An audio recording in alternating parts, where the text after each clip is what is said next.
Here at Intoxicated Reviews, we intellectually dissect the art of cinema, scene by scene. Here's some clips. All he is just a fucking big wooden doll full of cum, chasing kids around. You look up guys who poop in a bag. Because I think that's where you'll find him. Because he is hurt. It's probably just in your search history anyway, isn't it? This movie fucking blows. So don't forget to subscribe to Intoxicated Reviews on all places you find podcasts. Except Spotify. We're working on it. Hey everyone, Chris Hansen here of Hansen vs. Predators and Catch Your Predator. Why don't you have a seat right over there and listen to Kyle and Brandon, our podcast. According to my chat logs, Kyle and Brandon have interesting guests. No, I hated it. Yeah. Everybody's sweaty, everybody's on drugs, so they're super sweaty but also touchy, and then they touch your face, then you leave there, and the next day you have pimples. Fantastic conversation. He's underground in a lab, floating in a tank of water, because he almost died. And most important, no predators. You know, like the drama died and my brain was like, oh yeah, there was a murder.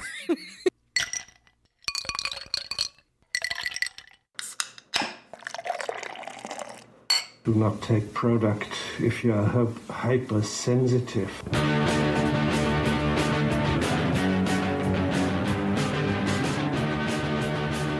Oh, hey, Internet.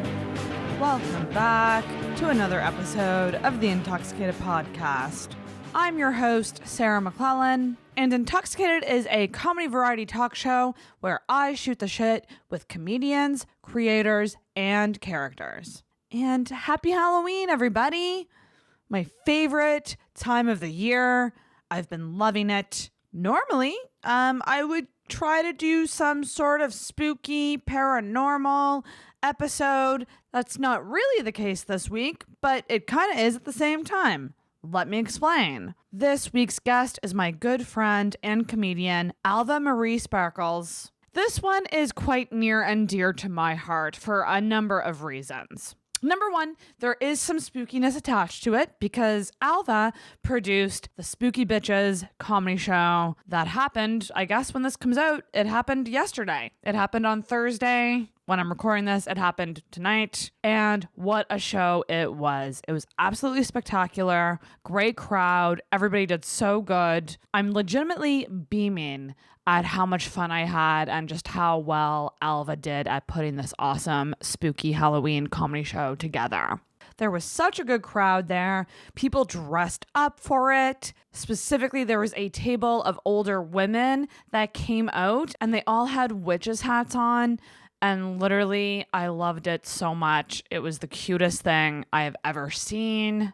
So while we couldn't necessarily promote the Spooky Bitches comedy show, Alva did come on the podcast and we talked about some really, really important stuff. And we did so with some candle magic. And honestly, guys, by candle magic, I mean we lit some colored candles and had some really deep heart-to-hearts. So maybe not quite candle magic, but this episode we do talk a lot about personal growth, self-confidence, coming into our own, dealing with depression and mental illness, dealing with all the shitty aspects of ourselves that we're kind of forced to face in adulthood. And another big chunk of this episode is talking about grief. Both of us have lost close friends under different circumstances, of course. And I can't tell you just how nice it was to sit down with somebody who understands it, who's going through it herself. And it was, I just gotta say, it's cheesy to say it, but it was a healing episode. I truly think it was needed for both of us to have this conversation, and I hope that it resonates with you as well. I do want to give a big plug to a show that Alva and I are both on, coming up very, very soon. That is Tuesday, November 3rd. It is Ladies' Night at Oasis. I am hosting, and Alva is the headliner. So if you enjoyed this episode, and if you enjoy us, come on out and see us at Ladies' Night, along with a bunch of other women. It is a 8 p.m. start time. It's election night. Come on out anyways. It's going to be a blast. I'm so excited to host / incredibly nervous, but nerves always turn into excitement eventually. Do make sure to follow Intoxicated on social media. That is Facebook and Instagram at Intoxicated Podcast, on Twitter at @in_toxicated. Subscribe wherever you find podcasts, but also do make sure to check out the YouTube channel and subscribe over there as well. Throw me a rating or review my way on Apple Podcasts. That would be greatly appreciated. It does help the podcast quite a bit. So leave a rating, make it 5 stars, because because no one likes a negative Nelly. And leave an awesome review, and if it's funny and awesome enough, I will read it on the podcast. And of course, another great way to spread the word about the podcast is to share it on social media, tag Intoxicated, and I will repost it. I always love when people do that. It really just makes me smile. And of course, you guys, tell your friends. Just tell them. Tell them in person. You can't beat word of mouth. I'm going to get to this episode. I want to wish you all a very happy Halloween. I can't wait to watch the new Craft movie. I can't wait to make candy apples and have friends over. Ugh, I just love Halloween so much. So happy Halloween to you. And guys, enjoy this week's episode with Alva-Marie Sparkles. All right. Yeah, this is my voice. This is how I speak. This is my normal level. This is my voice. We good to go. We made it. It was a journey. It was a journey. It was a journey, but we made it here, Alva. Much later than we intended. Yes. But that's how it goes. Were we? Yeah, we're only like 4 hours late. It's fine. Listen, we were doing important work. We were. We were filming TikToks. Yes, we were. And we were feeding our bodies. Yes, very important. We earned it. Those TikTok videos are good. I'm proud of those. We made TikToks. Oh, it's so exciting. I was just talking to my coworkers about how I was too old to do TikToks, and then you messaged me to do TikToks, which is beautiful. It is actually like such a wild community, an app. Like, I don't have you looked at it at all? Yeah, like I did explore it a little bit during the like lockdown when I was bored as shit. Yeah. And I was like, this is very cool, but I also feel like I'm just not tech savvy enough to like really make it work for me. I'm always down, but like it's quite hard. Yeah. It's actually quite, and there's really weird, like, little things about the app that make it really, like, not user-friendly. And it really sucks. But, I mean, once you kind of learn the basics, you kind of figure it out. You just have to kind of navigate around, like, the little stupid things. For me, like, I've realized, like, there's this weird community of TikTokers here in Halifax. Like, people who, like, TikTok, like, almost every day. Really? And they have, and my plan is to make friends with them so that they can promote. teach you. Then they can teach me, but also they can promote comedy shows with all those followers. Let's recruit them. There's a bunch of TikTokers, like there's a bunch of women doing it that I'm legit like, I'd love to have an episode of like maybe 2 TikTokers on. Yeah. Like, and find out about like, it's just wild to me the idea of like filming your life every day. Yeah, but like That's also wild. it's like a very short form thing. So I'd almost be hesitant to like get somebody like that on a podcast because it's such a different format. Would they be able to like, you met Tori. Tori does it. Blonde Tori. Oh, yeah. Yeah. Okay. She does it all the time. Sweet. She's interesting. I don't know. I think you got to find the right people. But like quippy people. Yes, exactly. Yeah, we'll get some TikTokers on, and That'd be then fun. we'll go viral. But you guys, I'm so excited. I have a very awesome guest today, a returning guest, good friend of mine, Miss Alva-Marie Sparkles. Just me. Excited. Welcome to the podcast again. Thank you for having me again. Been about a year. It has actually. It doesn't seem like it because of the pandemic. But yeah, it has Fucking been wild. It still feels like you and I are new friends. I can't believe it's been a year. That's crazy. That insane. Is it like, is it bad or good that time went by so fast? I don't know. I think it's good. I think it means that we're just having fun and we're comfortable, you know? That's very true. That's very true. We wasted our lives away indoors for 6 months. Yeah, true. Oh God. Well, I mean, but we're back at it. You haven't been on since the pandemic. How was your Well, we're still in the pandemic, but I guess how was your lockdown? Because we're not in lockdown now. It was challenging for sure. One of the things was I recognize that I am very, very lucky to have retained my job. That was very fortunate for me. It's financially, it worked out very well for me, but it was also kind of like in a weird spot where everybody else was like chilling and doing nothing and bragging about how they had nothing but time. And I was literally working like overtime all the time. I was stressed out. I was like overworked where everybody else around me was underworked. Yeah. And it That's was really weird. Wild. It was weird. Yeah. Because I was on the opposite end. So you were on the overworked end. Yeah. And I was like definitely on the underworked end. And I don't know which is better or worse. I truly don't. No. They both suck. There's no. Suck, yeah. I think the ideal situation would be you keep your job, you maintain the level of work. It doesn't get busier or not busier. And you just get to work from home. That would be the ideal thing. But for so many people, like there's all these adjustments to working from home. But then a lot of people, like freelancers and shit, like they weren't affected because they've been used to working from home. Yes. So like those people, I think, had it the best because Yeah. they got to maintain the routine. And nothing really changed one way or another. Yeah. And ideally what they would have done is hired more people, so more people had jobs, and the people who had jobs weren't overworked, but it wasn't long term enough to justify training a bunch of new people, right?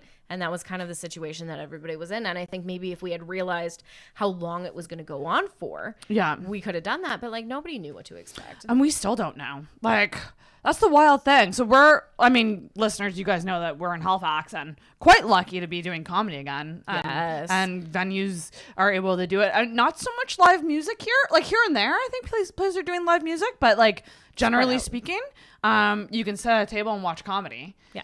Which is fabulous for us. Comedy is actually a fairly like spread out pandemic friendly art form. It is. Yeah, it's doable. It is. And it's crazy because people in the States, I mean, like I've been following comics in the States and like they're taking it way more seriously than us. Like, but they've had it way worse than us. They've had it way worse. Like Nikki Glazer, like she doesn't have to wear a mask when she's actually doing comedy, and she's been doing it. Yeah. So she's been doing comedy with a mask on. Yeah, which is, I feel like she could rock that though. Like she is that personality type that she could do it. But it is crazy. Like one of our offices in the UK closed on Friday again because of the pandemic. Second wave kind of thing. Yeah, so that's terrifying. Shit. Because we're all getting used to getting back into a regular routine, and it's very much around the corner that it could shut down again. So enjoy your life now. Do you know what's funny? And this is wild that I'm saying this. I would be okay with it. I feel so busy and overwhelmed right now. Honestly, like I can't believe I'm saying that. I was so fucking depressed in the pandemic. But podcasts can still happen. You can record remotely, which is great. But like honestly, if things slowed down, I wouldn't mind a little bit of a break. Well, and it's weird because I feel like everyone was getting into the point where they were learning how to be comfortable in lockdown, and then it ended. And then you were sprung back into things, and now we're getting comfortable again, but now we're getting that fear of like, we can't get too comfortable. Yeah. Because everybody's on the edge of their seat, I feel like.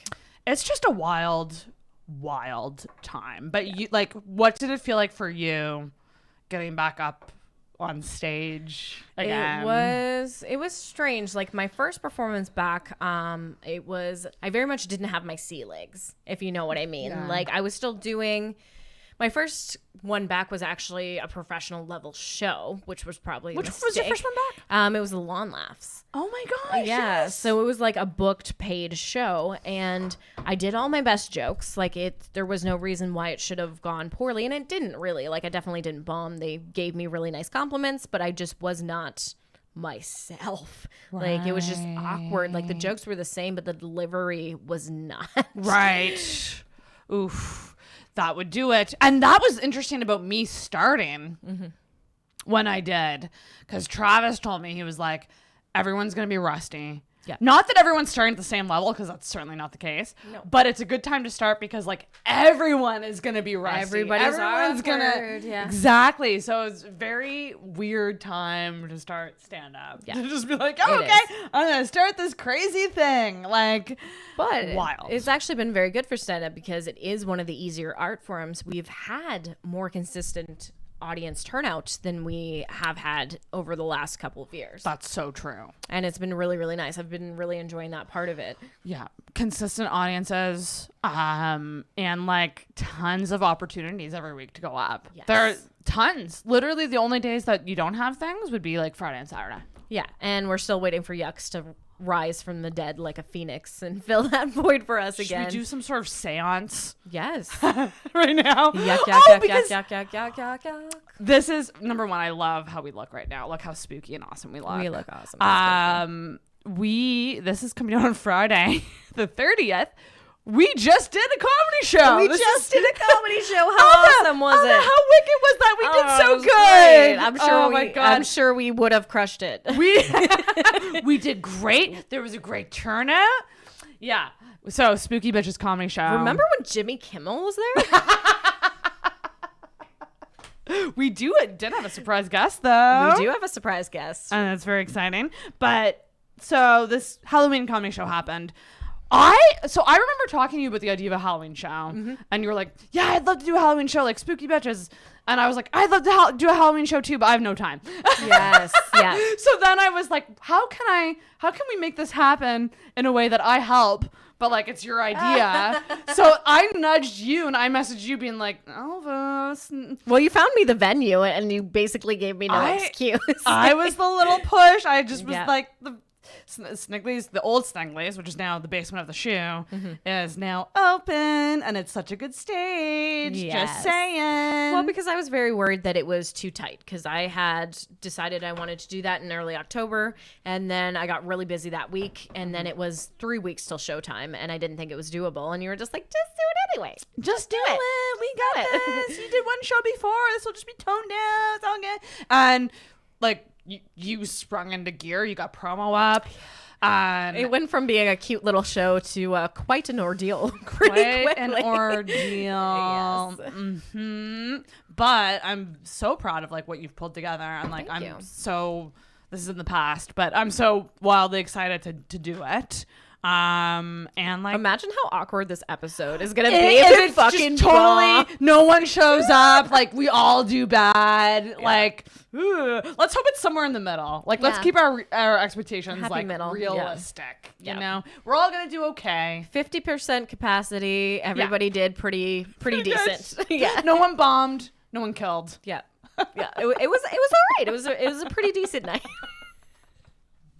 It's gonna be so fun though. I think it's I'm so stoked like that you asked me to be on it. Like, I do consider myself a spooky bitch, although like I wouldn't say that I elude it every single day. Like, I can bring it out. Yes. Yeah, like, I would say that's accurate. And when I bring it out, I really bring it out. Yes. But that's something that like it's in your back pocket. It's in my back pocket. Something that I'm always thinking about like is like personal style and like how you present yourself to the world. And like, I feel like I was never the type, like, just the idea of working an office job and like wearing office clothes and like blazers and shit never appealed to me. But I feel like personal style is like always evolving. And for me, it's like about getting to that point where like I do have a style. Like, you have a style.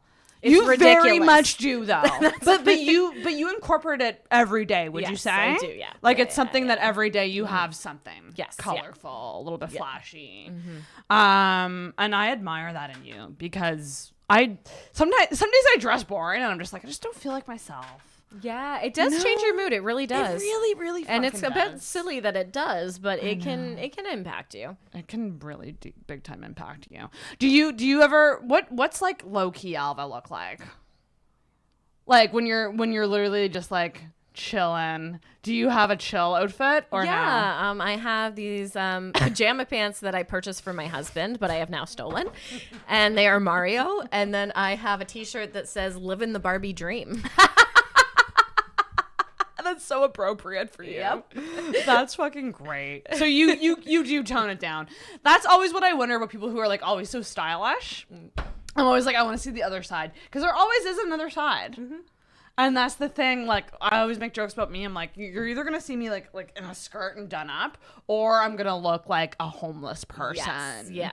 Like it's not gonna be good. I almost like respect like the jeans and t-shirt look, because I feel like that's consistent. Like, you and I are like all or nothing. We are truly all. So we were talking about this right before recording, because we hung out a bunch. Just the idea of comedy and how there's that layer of feeling comfortable in what you're wearing, being like thoughtful about your outfits, and how they come off, especially as a woman. Yeah, because it is a little more involved. Yes, that's the perfect word choice. And so, like, what's your journey been like with doing stand-up and dressing? Oh my god, yourself? it's still a nightmare. It is still a nightmare. I usually put on something really, really flashy that makes me feel comfortable and confident. And then I contemplate for a good hour about whether or not it's too flashy and it's going to be distracting. And then I get changed into like a little black dress. And then I worry that that's too sexual. And then I change into like a t-shirt. And then I worry that that's too boring. And then I change back to my original outfit. And then I take a bunch of pictures at the venue. And then I regret my outfit. That's the cycle every single time. That is and I don't think that I know a woman who hasn't had like a outfit freak out before like a big event or like a big thing, you know? Like you need to allocate how many hours before you leave the door, would you say, to like, because you have your get ready time. Like I know for me, like I have it down to a science. I'm like, okay, I can do hair and makeup in an hour. I can do it. I can do it. Yeah. If I have more than 90 minutes, I will just change over and over and over again, and it's just not productive anymore. So I need to like wait until like close enough that I eventually just have to like pick something that leave the house. Forces you to. Yeah. I hate that though. I fucking hate when you're wearing something that you're like, I love how I look in this, but oh my God, I can't wait to take it off. You know? Yeah. I feel like so much of comedy, especially for women, is first impressions. And it's so hard to know how it's going to go in terms of the way you look, because you get evaluated on whether or not you're attractive. You get evaluated on whether or not you're too feminine or not feminine enough, too flashy, not flashy enough. Are you dorky? Are you punky? Boyish. Are you boyish? Are you like, there's just, I feel like people slutty. Yep. Slutty's a hard one. And I used to really play up the slutty. I was doing a lot of like daddy issues focused stuff for a long time. So I really played up the slutty.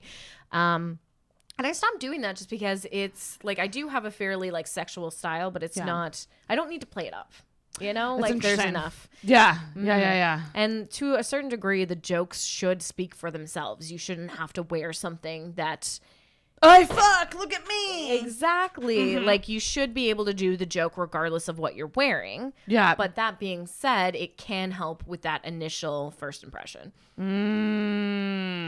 That's so true. Because I often feel like with sexual stuff or like what you would say, I guess, would be like raunchy. Like I feel like there's an element to like seeing a girl who you wouldn't expect. Exactly. And that's certainly not you and I. I think you and I are like, what you see is what you get, motherfuckers. I like boobies. Can you tell? Yeah. Cocks and dicks and cum and suicide.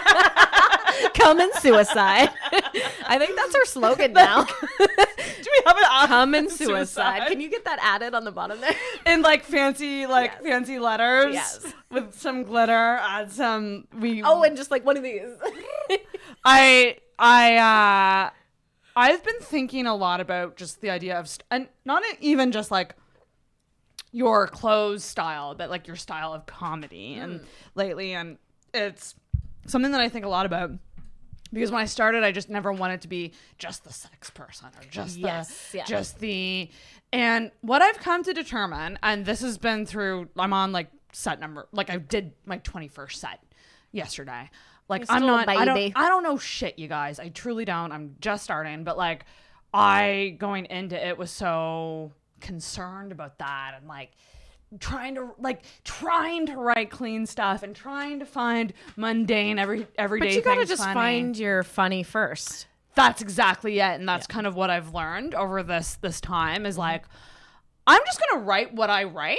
Yeah. I'm gonna focus on stretching the muscle in the way that I'm comfortable with. Yeah. And then maybe like when I'm strong enough, the clean stuff will come to me. Yeah. And I mean, I'm sure there's plenty of people who would disagree with me, but I very much think that when you're starting out, you should just come up with as many funny things as you can. And then when you get more experience, that's when you can start like weeding out like, okay, this is my clean stuff. This is my, on this topic. This is what's a good fit for this show. But I don't think you should worry about that when you're new and you're just writing stuff. Like that to me is something that should come later. Oh my gosh, yeah. I have to, what's the phrase? I'm putting the cart before the horse. Yes, is that it? Yeah. I feel like my cart, I've been like pushing my cart down the hill. My horse is just like, slow down! you're just enjoy it. And I think I'm at a good place now. There was definitely a moment, I would say, I had a honeymoon phase and then I had like a really bad anti-honeymoon phase. Yep. I love that you're looking at me like that because Alva knows we have a group chat, and how many times have I said that I was gonna quit comedy? Yeah, a lot. But you're still here, bitch. I'm just gonna stop. I'm just gonna take some time off. And then you go to a show and you're like, but I want that. Can I please have? That's exactly how it's been. Yeah. And like, so like you've been in the game for a lot longer than me. Yeah. You seem to have a good handle on like when you want to do shows, when you don't want to do shows. You don't like, what's your kind of That's one of the strategy? few things about it that I do have a good handle on. Yes. Well, for me, like, comedy was never something that I was like, I'm going to have a career about this. I've never been somebody who... You know what? I think that's good, though. Yes. Yeah. Yeah. It's always been, if I make money doing it, great, but it's always been primarily a hobby for me. Mm-hmm. And, like, for me, it's been because I do have mental health issues and I have some pretty severe depression. And usually when I do comedy, it's because I need to pull myself out of a hole. And that's when I usually start doing it again.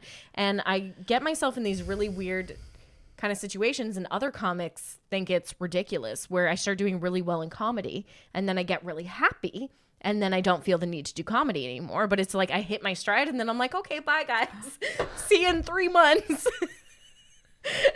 That's so true. You come in waves. I do. You come Absolutely. Yeah, because I remember with you, like, yeah, there was like a string of shows and then there'd be none, and then there'd be a string of shows and then there'd be none. So, like, do you think that works for you, or is that something that you're trying to work on? I absolutely think it works for me. I think some people don't agree with it. Mm-hmm. I know they don't. They told me to my face that they don't. But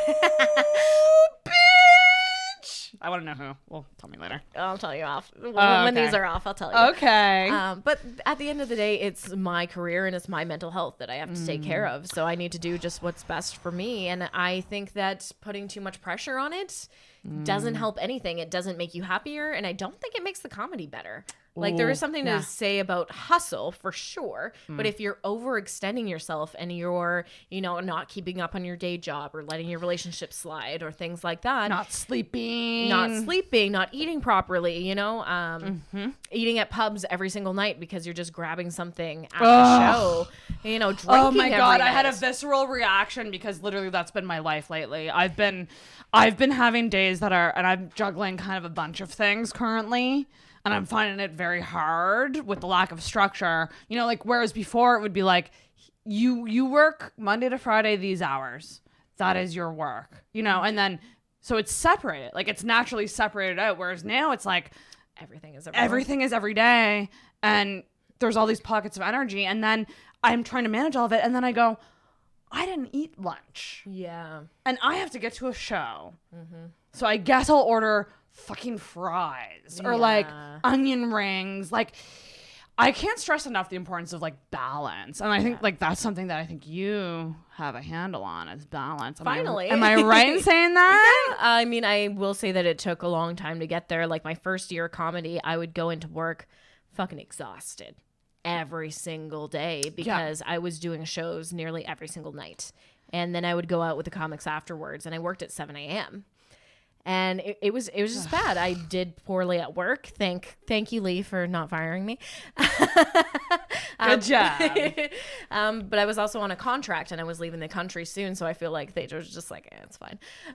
Yeah. But once I got back home and then I was kind of more settling into my roots, and especially like once I got into a more long-term relationship, a more long-term job, I really needed to figure out how to work it into my life and not drain myself doing comedy and sacrificing everything else for the sake of it. You are like, thank you for saying that, because I needed to hear that as somebody like, because I've been feeling the need to keep up, the need to go, work on the stuff, do the mics. There's 3 open mics a week here in Halifax, and then then there's other shows. So you get on the shows that you book ahead of time, and then you also do the mics, and yeah, it's I'm finding it to be quite overwhelming with all the other aspects of life. I think if you work a full-time job, 3 mics a week is too much. And there's plenty of people who disagree with that. But I think if you have a family and have a job,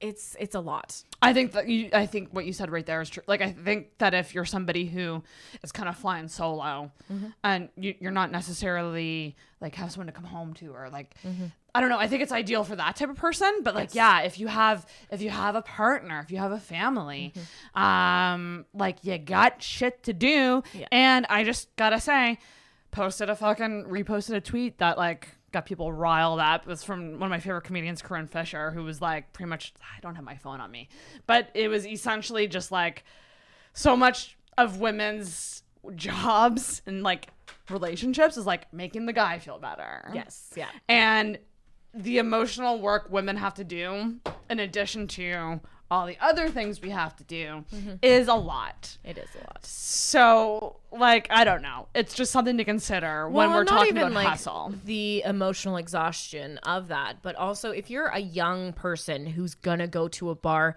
almost every night of the week anyway, if you do that for comedy, it's not a big deal. But if you're somebody who going out is like a treat, and I'm at that stage in my life. Like, going out is a treat for me now.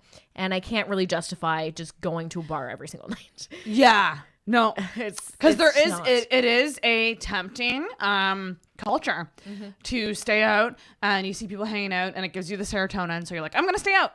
Yeah. And then, you know, you have a drink. Before you know it, it's past midnight. You have to get a cab home. Like, it's just, it's a lot. Yeah.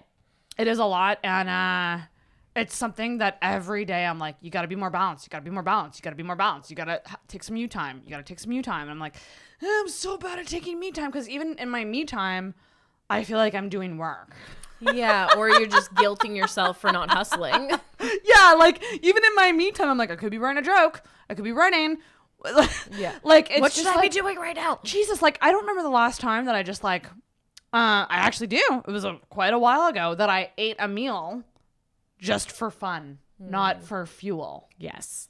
Like, even tonight, that was fun, but it was kind of for fuel. Yeah, too. exactly. We were like, we got to film some videos, get something in our faces, and then record. Exactly. Yeah. Like, I did dinner with my friend Danielle at Ronaldo's, like, months ago, and it was just a very nice friend dinner hang. No other plans on the books, and it was just so nice. And I was just like, there's so many times that I'm so rushed that I'm, like, literally eating as I'm running around the apartment. Yeah. And I'm just like, holy shit, I gotta get better at managing my time and my day. Yeah. Because it does exhaust you and you will burn out. Burnout is fucking real.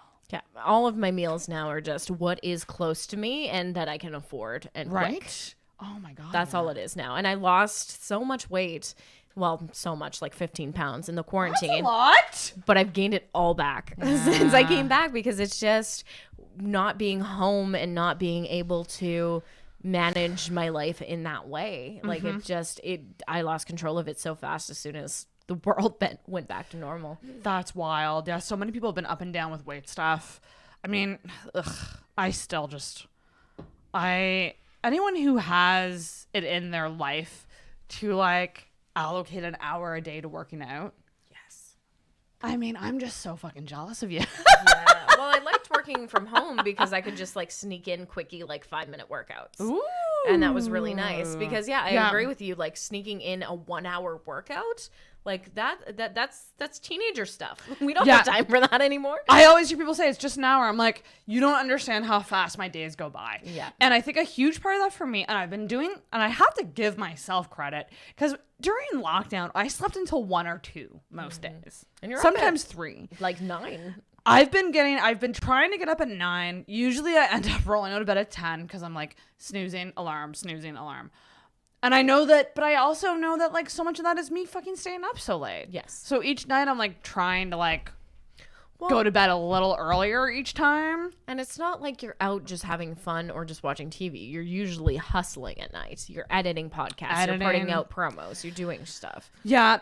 It's a lot. It's something that I truly, I think even now that I'm doing stand up, and I really have been loving doing stand up, but I'm like, pulling back on the podcast might be something I have to do, whether it's changing to a bi-weekly schedule. I disagree. You don't think I should pull back? A lot of people think I should switch to bi-weekly. Yeah, I mean, you could. I'm not going to tell you not to do that if that's what you need to do. Oh, I for would you, never do quit it. I would Yeah. never quit it. I would never quit it. I love the podcast. I know, and I love doing it too. And I do still feel like the podcast is still my place, my baby. Yes. My thing. Your And brand. Podcasting is, I think, what I want to work in, hopefully. So it's just one of those things where, yeah, the more you have going on, it really makes you realize like how little time we take for ourselves. Yes. Just ourselves. Yes. Just literally to like date ourselves. Yeah, that's true. Oh, also, guys, we have candles here tonight, and I'm going to light Yes. them now. So these are spell candles. And Because so we're witchy bitches. the different candles mean different things. And we picked pink and blue for Alva. And what you're going to do, once we get some wax going there, we're going to put some wax in. Is this your trick to make it erect? Yes, it is. I just de-lit mine. So pink Yes, I did. is typically a self-love. That's what it means. And blue, we read the meanings earlier and we picked them, is forgiveness and healing. Forgiveness and healing.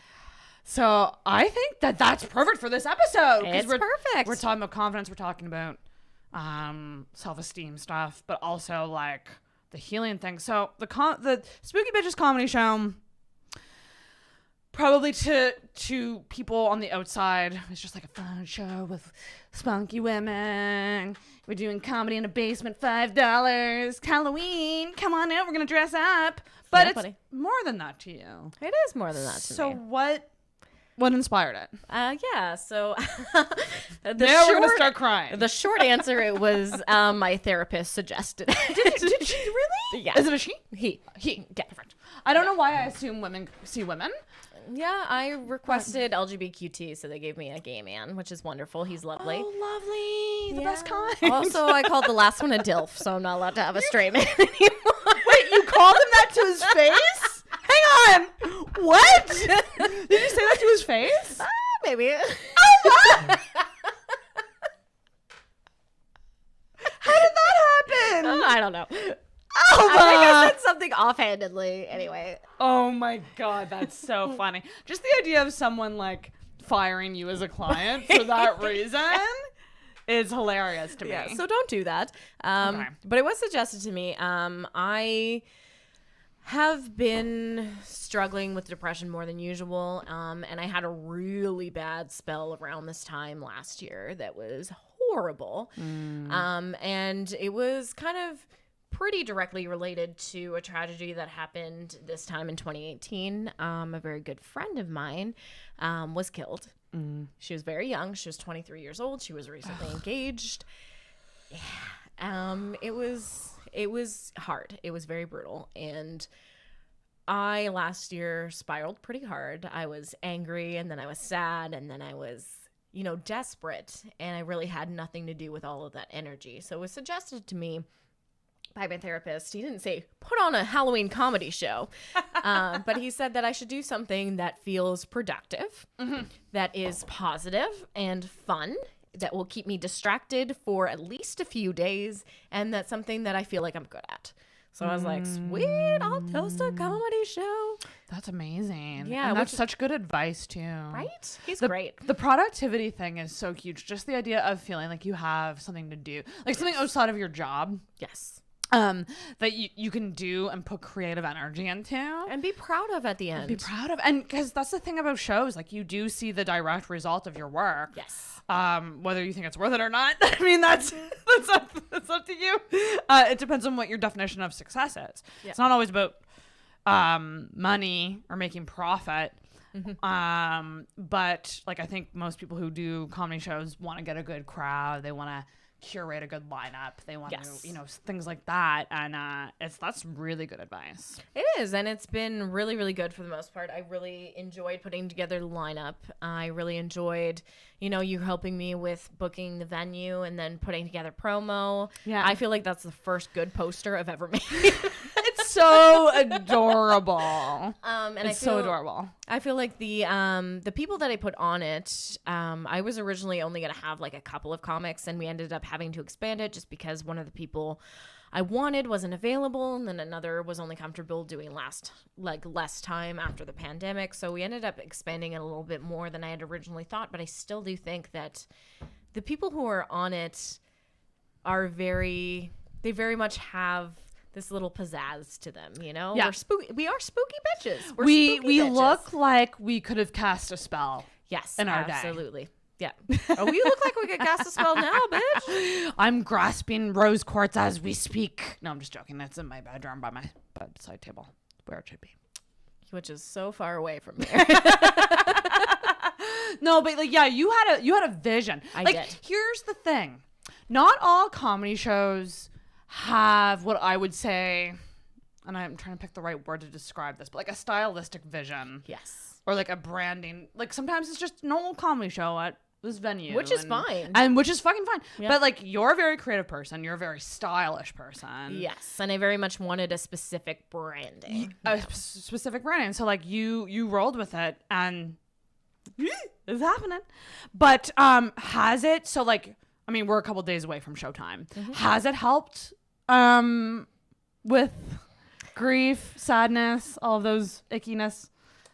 There's been up and downs, and I don't want to get too heavy into this, but there was also a lot of backlash and a lot of drama around this show specifically, which I feel is heavily rooted in the gender issues in the comedy industry, and I think it was largely rooted in a large misunderstanding and a lack of communication.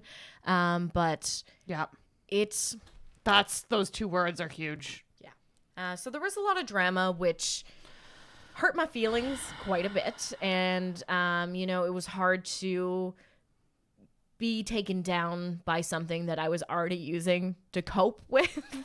The thing that was taking me down. Yeah, exactly. This was supposed to be my upper, and now this is also hard.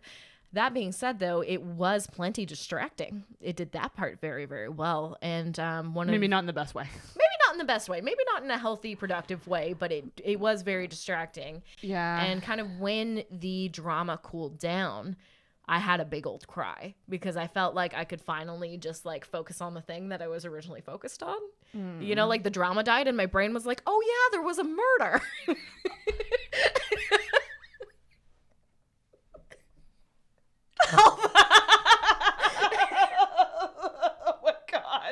But you're right, though. Yes.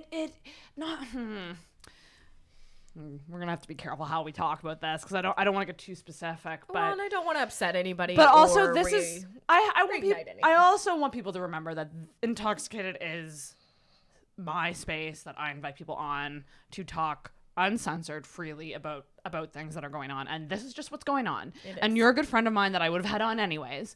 But like, we've gone through this kind of weird experience, and like, it's to the outside, people might go, yeah, that's just drama. Yes. But there's a lot of deep-rooted things happening, which are big examples of, I mean, a couple issues in comedy, but I think a big one being that women are, we have this weird competitive and we're very much pitted against each other. The pitted against each other thing is so fucking true. Yes. And we were talking about this before, and it goes back to how we're raised. So you were mentioning like little girls and the compliments little girls get. Yeah, should we go through some of those? Let's go through some of them. So I think the worst one is you're not like other girls. I hate it so much. And then we were kind of led to believe that's a compliment. Yes. You're unique and special. Yeah, you're not like other girls. You're better than them. You're better. Other girls suck. You're okay. Yeah. Yeah, and then the other one is you're the prettiest girl, insert place. In the room. Prettiest girl in the room. Prettiest girl at the party. Prettiest girl in our school. Prettiest girl at the office. Yeah. And it's, why can't we compliment women without putting other women down? God, yeah. You said it at dinner. What did you say? I shouldn't have to. What did you fucking say? I want you to bring that up. I don't have to make you feel shitty to make myself feel better. Yeah. But like, here's the thing, and like, and I'm just gonna say it too, guys. Like, I had an episode that I wanted to release that I didn't. I think I'm kind of happy that I didn't, but I at the time really wanted to. Yes. And I think at the time you wanted to speak out about some things too. And I held that. A lot of people, I would say the majority, are very much so a let things settle. Yes. Just step back and let things go, and things will go back. And it's like, I agree. I do agree that that's a great approach, but I do think that there's times to speak up. And I mean, I spoke up. I didn't publish it. So now I'm kind of doing it informally here with you. Yeah, well, I don't think we need to speak about specifically what happened with this show. I don't want this to go there. No. I think that, again, was a misunderstanding. I don't think we need to go any further into that. What happened, and it's now been largely resolved. We don't need to talk about that. We don't know. But we should talk about kind of the underlying issues that led up to this and 1,000 other situations very similar to it. Mm-hmm. Which is... I mean, I think two things. So not being on a show or the curation of shows. The curation of from a producer's standpoint. So there's a trend right now to have ladies' nights or all women shows, and I do think it's a good thing at large right now because there aren't a lot of women in comedy, and I feel like a lot of female audience members want to see that, and it's a good opportunity for a lot of especially new female stand-ups. But then there's this kind of hidden secondary expectation that any show with a lot of women on it is a women's show, and therefore should book all of the women. And I would very much like to see us get to a point where women's shows aren't required, where there's just enough of us on every single show that it's no longer a viable gimmick. The gimmick thing is huge. And trust me, I'm a fan of like Ladies Night at Oasis. That was my second set. I'm hosting it, baby, coming up on November 3rd with the headliner, Miss Alva-Marie Sparkles.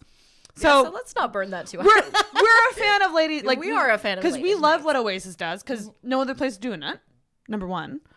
But I think what you're getting at is like we got to build these women up so that we all can be more represented on shows as a whole. Yes. But part of building us up is doing, I would say, like ladies focused shows. Yes. That's a step. It's a step. It is a step, absolutely. And I think it's a good thing for right now. But again, I would love to see a point where we don't feel it's required.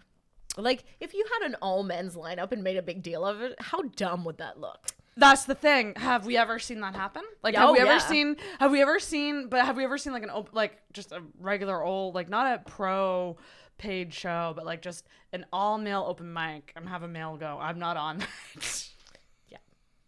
That doesn't really happen because guess what? You can get on a lot of shows because there's a lot of you. And it's different for us. All male lineups happen naturally all the time by accident. It's not something y'all have to plan. So fucking true. Like they're literally just like, oh, this is who we. Oh shit. Well, and with my show, like I booked the people that I wanted, and the fact that it was going to be an all-ladies show was kind of an afterthought. Yeah, that wasn't part of the original plan, but it was just like these are the people that I want to have. This is kind of the aesthetic, and then I kind of leaned into the witches thing, and then I was like, oh yeah, these are all girls. Yeah, exactly. Yeah, exactly. And also too, people have to keep in mind as well, like the venue was only giving us an hour and a half. Yes. Total. Yes. Total. Yeah. So it's kind of running a tight ship. It is a very tight ship. So we couldn't book like 20 and comics. Put it together in 3 weeks too. That's right. Like it was. It's like a shotgun comedy show. It is a shotgun comedy show. Yeah. And it was originally supposed to be this sweet little unimportant drop in the bucket little thing, and then the further I'm one of those people that the more something is uncomfortable for me, the more somebody tells me I can't do something, the harder I'm gonna go at it. And like the worse my depression got, the more like my urge to lean into comedy got. So it kind of just like grew into quite a large thing. A monster. Yeah. Which is appropriate for Halloween. Yeah, it is a monster. It's a Halloween monster.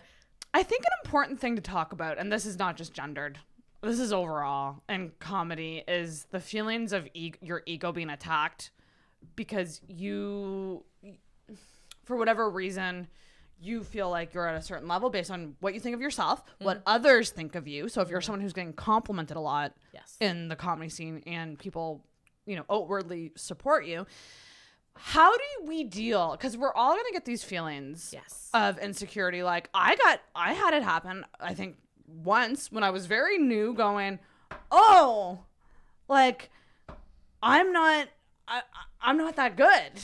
And this other newbie is really killing it. And I had that feeling of insecurity and I sat with it for like 2 days. Yeah. And I had to fight the urge to stop myself from saying petty things, from comparing, from going into like a negative spiral of like negative self-talking myself. And it was hard. It is hard. Kept it the fuck off social media though. It's hard to swallow your ego. It really is. So there's a couple things I think that like I do with that kind of situation. So if it's a situation where I feel somebody else is better than me, then I just try to work harder on my own shit. Yeah. Just practice more, write new stuff, do that kind of stuff. And then if it's sort of the other situation where you feel that you are more qualified than somebody else who got an opportunity, all you can do is ask next time. You know, just message the producer and say, hey, I know I missed the cutoff for this one. You already have your lineup, but I think I'd be a great fit. Here's my video. Here's my references, whatever. Please book me next time. It's like a job. It is. I mean, they do hopefully pay us sometimes. But you need to approach it like that. Like the producer is your next boss. Yeah, you need to apply for it in kind of a way. And it's a much like more casual and more nuanced kind of application process. But you can't expect to just be given opportunities without ever asking for them. And I feel like that's where a lot of people struggle. And I feel like a lot of women struggle with that because we're bad at asking for things. And if you've been offered spots consistently and then all of a sudden you're the one who has to go to the producer, that can be very uncomfortable. Very true. But how is the producer supposed to know that that's something that you want if you never told them? That's right. Yeah, advocating for yourself in a professional way. Yeah, in a mature, professional way. And I cannot stress the importance of time. If you're finding yourself reacting, take sleep on it. Yeah, so many times in my life I've reacted to things before even breathing, before even like going. And like it's just so important. And honestly, this comes with age, I think. Because I feel like in my 20s, I didn't breathe. Oh yeah, I was a little firecracker. Very quick to react. Yes. And jealousy is a hard jealousy, and I think like the feeling of like you're not good enough. Well, and jealousy is a tough one because we're still not in a place in our society where it's okay to admit jealousy. We're not, for the most part. I mean, maybe in retrospect, way after the fact, but it's still one of those emotional blocks that people don't really like to admit that they experience. It's very highly uncomfortable. Yes. Highly uncomfortable. Whitney Cummings had Nikki Glaser on her podcast. And one of the things they talked about is how they were both so intimidated by each other. Yes. Like they were just like very openly like, I saw you killing it and I didn't think I was good enough. And they're like, I saw you killing it and I didn't think I was good enough. And it's like, you and I talked about this in our first episode, just like the intimidation factor and how it's just so, you truly have no idea what's going on in someone's brain. Like the person who you think is killing it probably thinks they're shitty. Yeah. And which is wild. Just talk and help each other. Yeah. Ask for advice. That's all you can do. You know, ask for advice from the person that you think is really good. Yeah. But yeah, it's it is what it is. I think we all have to manage our ego a bit better. That's like the biggest thing. Well, and things like intimidation, ego, anger, frustration, these are all useless things that do nothing but hurt us. And it is very hard to put those aside and move forward. And I'm not trying to downplay that, but in the end, that's really what you have to do. And talk to a professional if you truly feel like you have to, because you said that you made an emergency. I did. I made an emergency therapy appointment, and one of the things that my therapist frequently has me do is if I'm really upset about something, he has me write down just factually what happened, like no emotion, no you know, well, this happened because of this. No reasoning, just factually what happened from 8 a.m. to 8 p.m. And then to look at it and analyze as if you're a third person whether or not it was really that bad. Yeah. And 9 times out of 10, it wasn't. Oh my gosh, you're so right. So much of it is your own shit coming through. Oh my God, that's a huge thing to learn. That like when you're that's a big thing. I've been learning a lot about attachment styles. Do you know what your attachment style is? No. So I'll send you the quiz on Facebook, but like it's essentially like how it's very much so rooted in your childhood and how you deal with conflict and fights. So like I think just based on what I know of you, let me try to guess what one you'd be. So I think you might be, if I had to guess, fearful avoidant. I'm anxious preoccupied. So actually what happened with the drama is a good example of this. You kind of reclused a bit on the initial day. Yes. And we have very different ways. Yeah, we do. But they're complementary in a weird way because they happen, you know, like in a weird way. So like you kind of had a bit of a delayed reaction, whereas my reaction was very intense at first, and then it calmed down. Whereas I didn't care at first. I was like, this is just bullshit drama. I don't care. It's gonna fade away. I don't even need to acknowledge it. And then like the next day, I was like, what? Yeah. So did things happen in your childhood where you had to be of course. Yeah. Something that strikes me, and this is so stupid, but I'm going to tell you anyways, and just know that this embarrasses me to the core. I love it. So when I was in elementary school, they taught us this song. Oh, I want to hear it. I love elementary school songs. It's the Peacemaker songs. It goes, peacemakers talk about it. They don't fight about it. They want to make up and be friends. And then there was something about like if you're mad, you should like walk away and cool off before you talk about it. That's legit advice. I mean, you would think so, but there's been so many times in my life where I'm like, you know what? I'm going to just let you cool off. And then that just makes the other person angry and angrier because they feel I'm ignoring them. Yeah. I think, so I'm the one that's freaking out. Anxious preoccupied is way more like you just don't want to lose that control, and so you're trying to like control it, and that was very much so me on the first day of that whole thing. But it's just interesting. Attachment styles are if you look it up, it'll give you percentages. So like for me, I'm anxious preoccupied, but a close second is fearful avoidant. Okay. Which means I'm a shit show. Shit show. Secure is the one that you want to be aiming for. So secure is like, obviously, like you're good in yourself. You're not going to react out of anger. Like you feel secure. Mm-hmm. And we're all striving to get to that. It's pretty impossible. But what I've been doing is I've been doing the attachment style quiz like every 2 weeks or so. And I've been noticing that like the secure, like they change based on what's going on in your life. Mm-hmm. That's good. So it kind of makes you look at like growing. I'm growing, baby. But it does make you look at like your relationships. And like that's something that like I feel like I've been struggling with, which is like interpersonal relationships, just because I've been so busy. And I feel like I'm not creating space for friendships, and I feel guilty about that sometimes. Mm-hmm. Like, no, that's true. And friendships are very important. They're very deep connections that, you know, create so many opportunities in our lives. So many. And you're someone like who's been awesome enough to ask me to hang out like outside of comedy stuff, which is so nice. And I've turned you down. Yeah, I've said. But I keep fucking asking. I've said I can't. I'm too tired.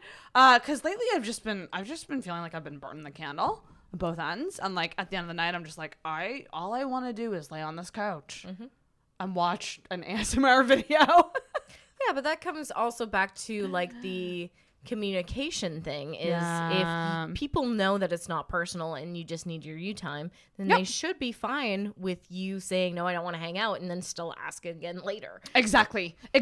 Oh, that is so, and that's like such a key thing with female friendships, the communication thing. Yeah. Which is why I really like our dynamic, because we seem to know each other well enough to like know, like, I'm depressed. Talk to me later. Yeah, exactly. Yeah. And I remember that day, like, just because you were at the helm of the show and I had a part to play, but it was you were at the helm. You're the head honcho of it. Like I felt so like I hope Alva's not mad at me. I hope Alva's not mad at me. Oh my God. You sent me a message. You were like, as long as you're not mad at me. I was like, bitch. And you were like, if I was mad at you, we'd still hash it out and be fine. Yeah. Calm down. Bitch, I'd tell you. Yeah. Oh my gosh. Yeah, no, it's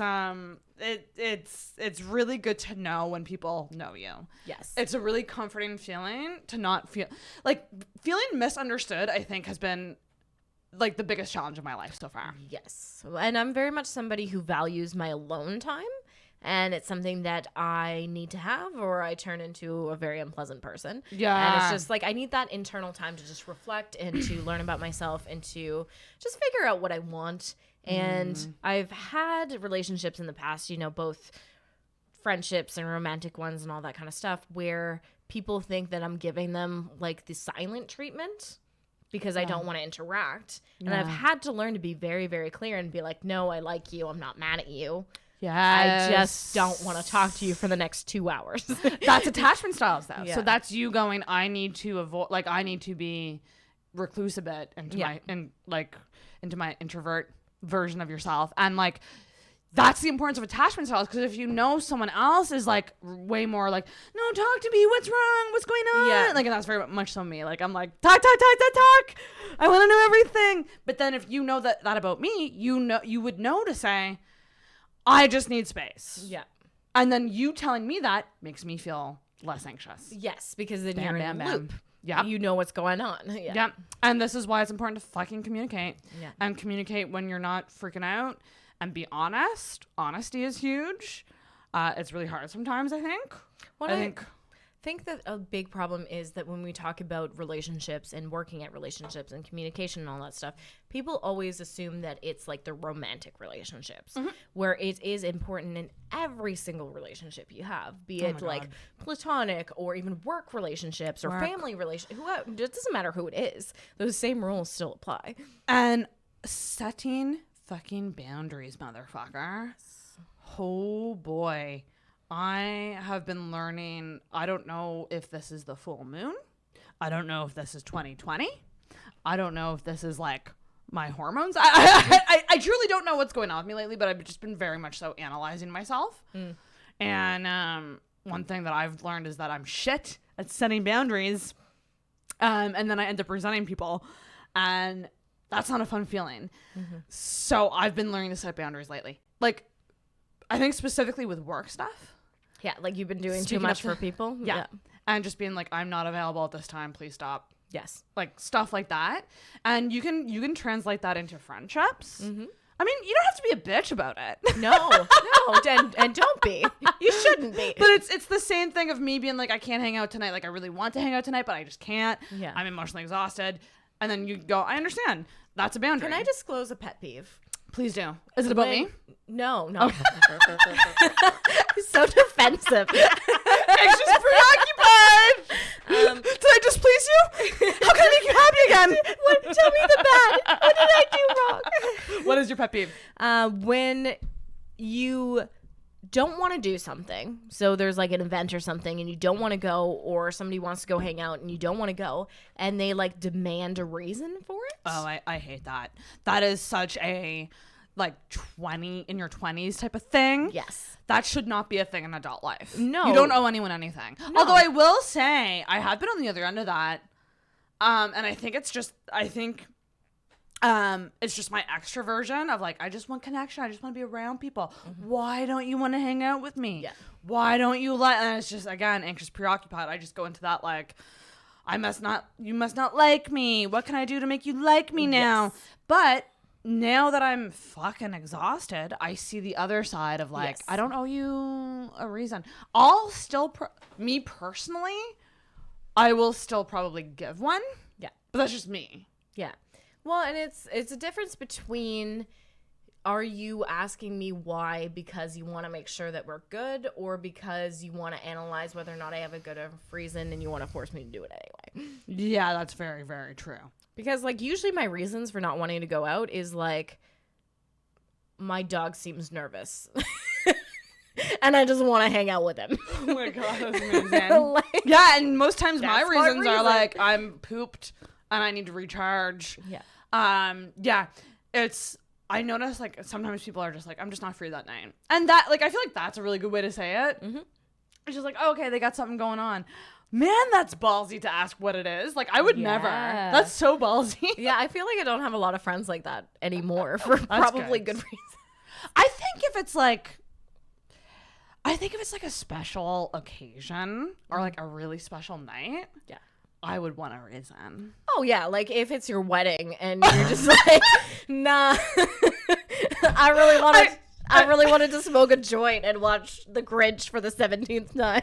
I can't help but think of Adrienne, because when I think of someone who's like so organized with her planning and like her plans, and I think of her because she has her awesome little agenda that she swears by, and like that's her thing. Like I haven't been able to keep a routine. Like I think I tried to do a physical planner for a while. That didn't work. I moved to Google Calendar. I've been trying the Google Calendar thing. It's going okay right now, but you have to get in the habit of checking it. Like a calendar is useless if you don't look at it. If you're not in the habit of checking it every day. But she like has it on lock. Like she's like, this day I'm doing that. Like you could ask Adrienne, 4 weeks from now on a Wednesday night at 6 p.m. can you do dinner?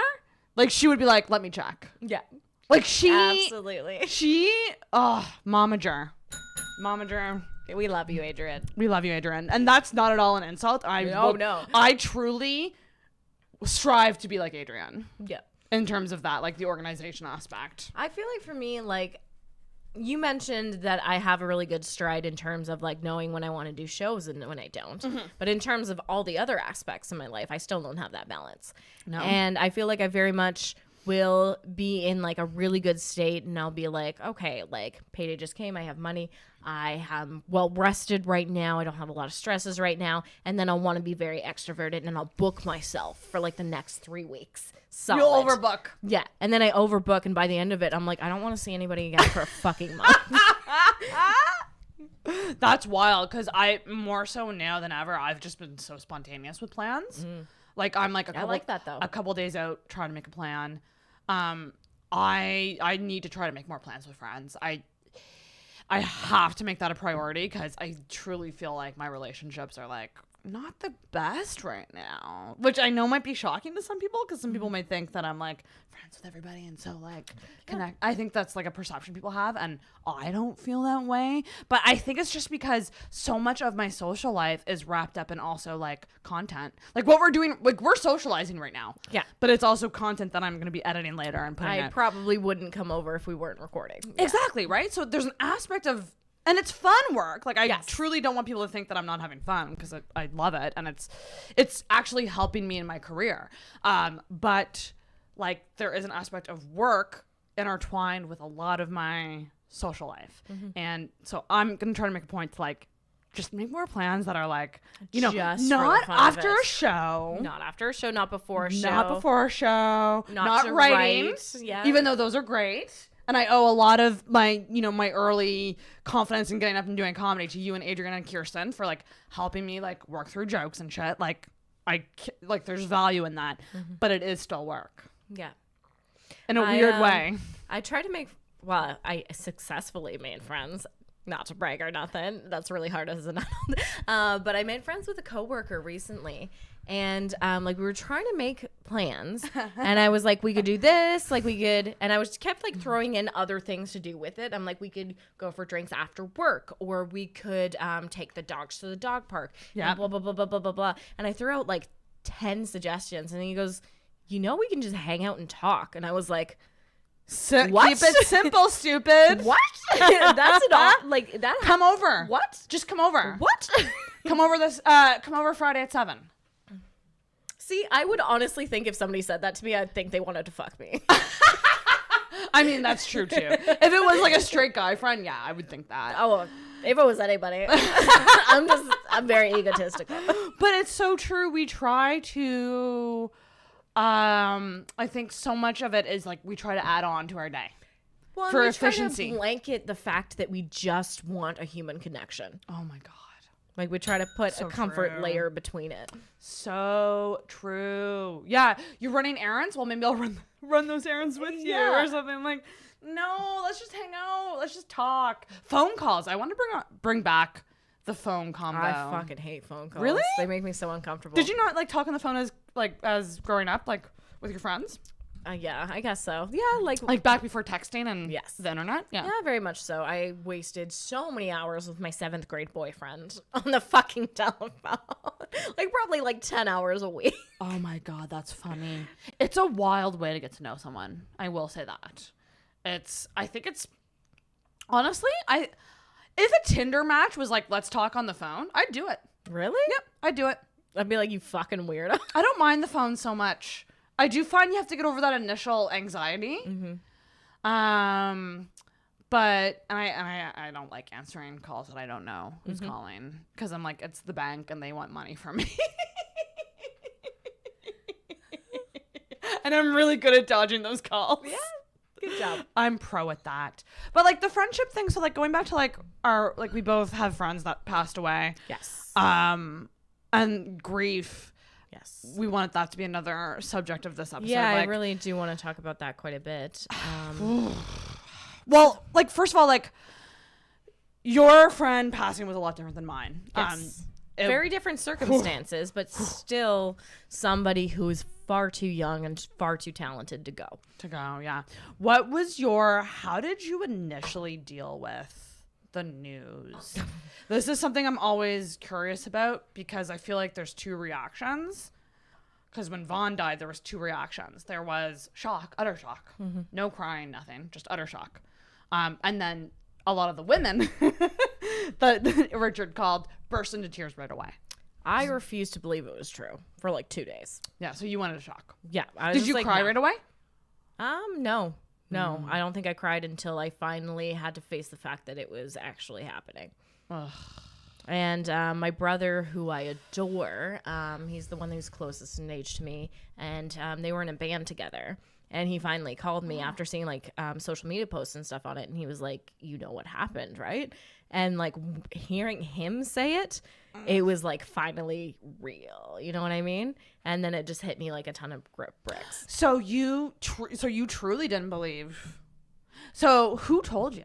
It was just all over my social media. So You I found mean, it on social media? yeah, Shut the fuck up. which is rough. And this was someone, like, did you say that she was your best friend? Yeah. Like she was definitely one of the people I've been closest with in my life, I would say. I don't really like the term best friend because it implies a hierarchy, you know? It does. But like, yeah, we were very, very close. We had a lot in common. And we treasured each other very much so. And we just had so many different facets of our lives that we were kind of intertwined in that we became very close. So it was weird and it was rough. And I don't know if there isn't a correct reaction to that. No. There really isn't. And that's something people really got to remember about grief and grieving is like everyone reacts in their own way and no way is wrong. Yes. No way is, I mean, don't go kill people. Like that. That might be wrong. But, you know, if you're someone who has to go get hammered, yeah, go get hammered. If you're someone who has to cry in a bathroom for 2 days, do that. If you're someone who's in shock and like just needs the time to process it, Yeah. that's fine too. There's literally no right way. Yeah. Charlie Brown very much comes to mind. You know how he always says, "Good grief." Good I'm just grief. like, how the fuck do you grieve good? How do you? Like, what is that? Yeah. how What do mysterious secrets are you hiding in that bold head? Yeah, that I think like did you so before your friend, did you have anyone close to you die like when you were younger? Yeah, like I had lost people before that. There was somebody in my high school who actually passed away when she was about 17, and she wasn't as close of a friend, but that was another really shocking one. And then like I lost my dad, and that was a weird, confusing one because we had a very complicated relationship. And then I lost my grandfather, who is a motherfucking baller. He is the funniest person I've Your ever dad's met. dad? No, my mom's dad. Yeah. Okay. He's hilarious. He's so funny, but it was very different because he had dementia for a really long time. He was in his 70s. And when he passed, as much as I was like, I'm really going to miss this person that I know and I like so much, it just kind of felt right when he passed. Whereas when Carla passed, this, 23-year-old girl Oh my God. who was perfectly healthy, it felt very, very wrong. It's almost like when you have a grandparent, like an older person who is on the way out. It's almost like death. And this might sound weird, but it's almost like it's like a chapter closing. Like you're reading it and the chapter comes to a close and you're like, okay, that was a really good book. Yeah. When someone dies unexpectedly, it's like someone snatched the book out of your hand. Yes. When you're... It's such a sad metaphor that I just thought of. It's like someone snatched the book, like you're like at the best part and you're like reading it and you really want to you really want to finish this book and see where it goes, and someone just snatches it out of your hand and throws it in the fire. Like it's a ton of fucking bricks. Yeah, it feels very incomplete. Yeah. And I was talking to someone the other day about how young death just hits you so much differently. And there's so many layers to it. It's that sense of lack of fulfillment.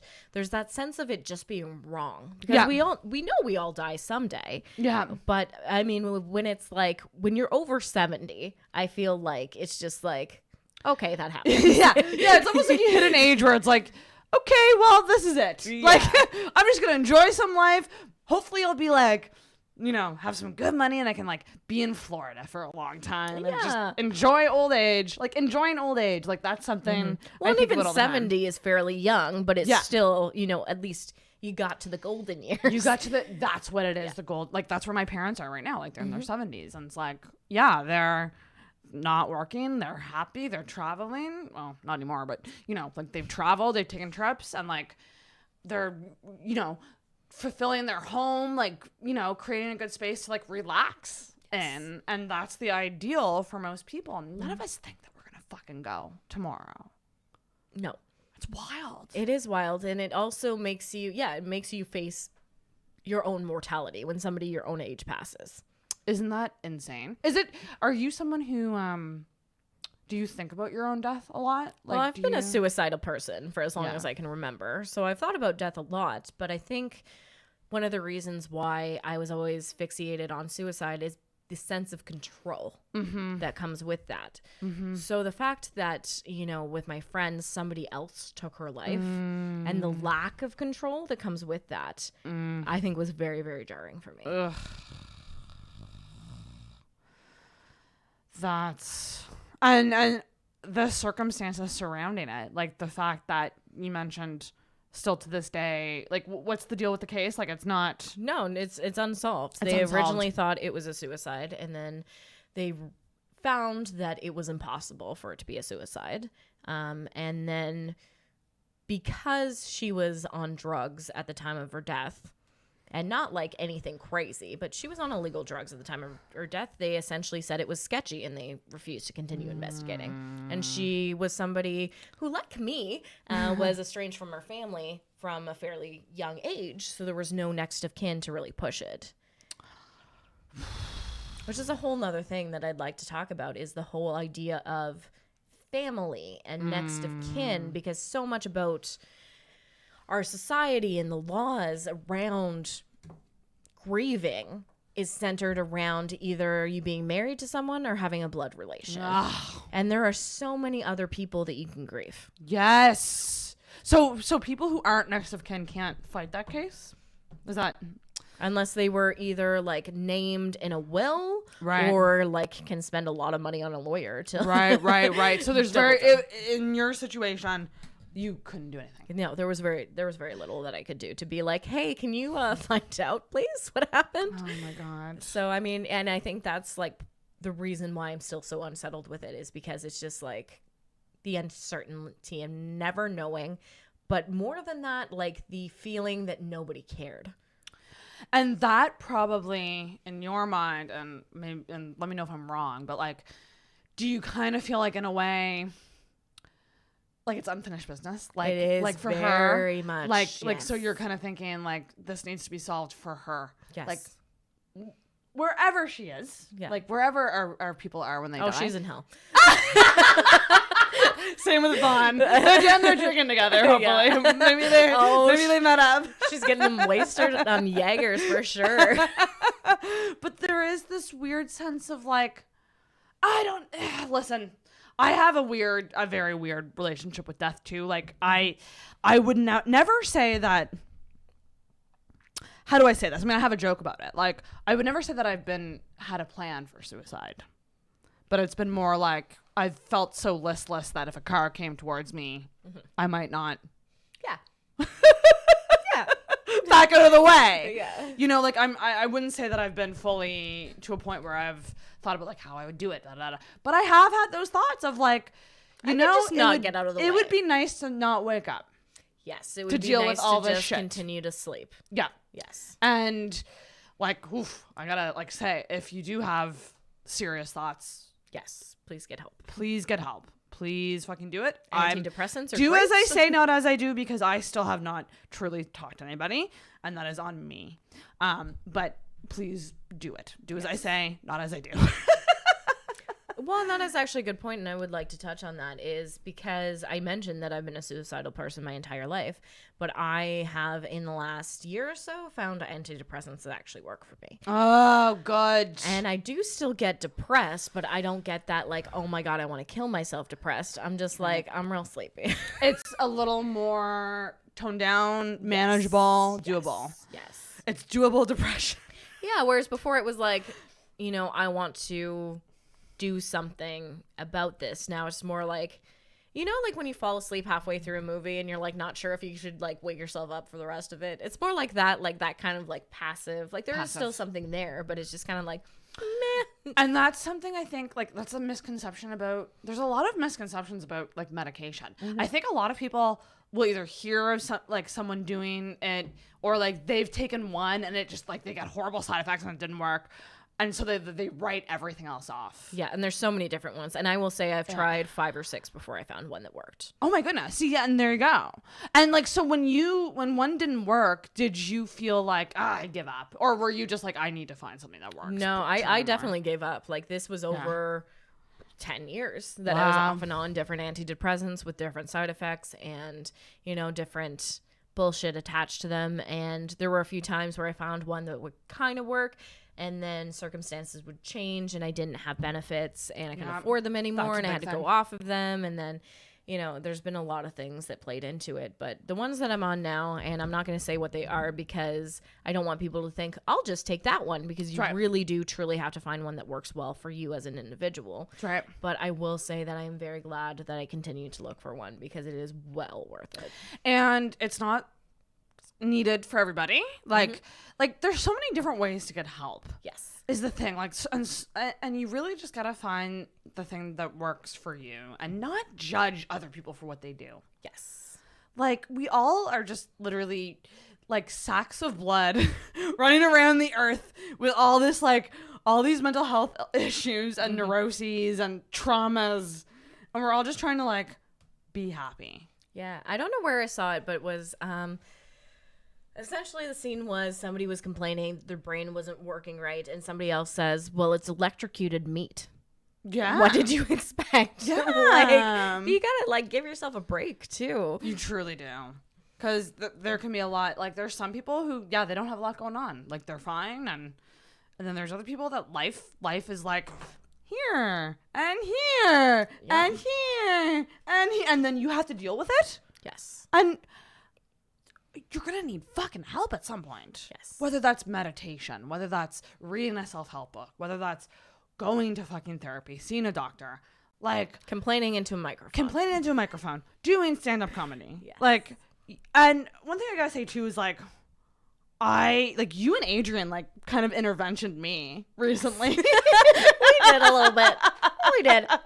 Because here's the thing about me, like I can be quite dramatic. Yes. I'm significantly less dramatic as I have been in my past, like in my 20s.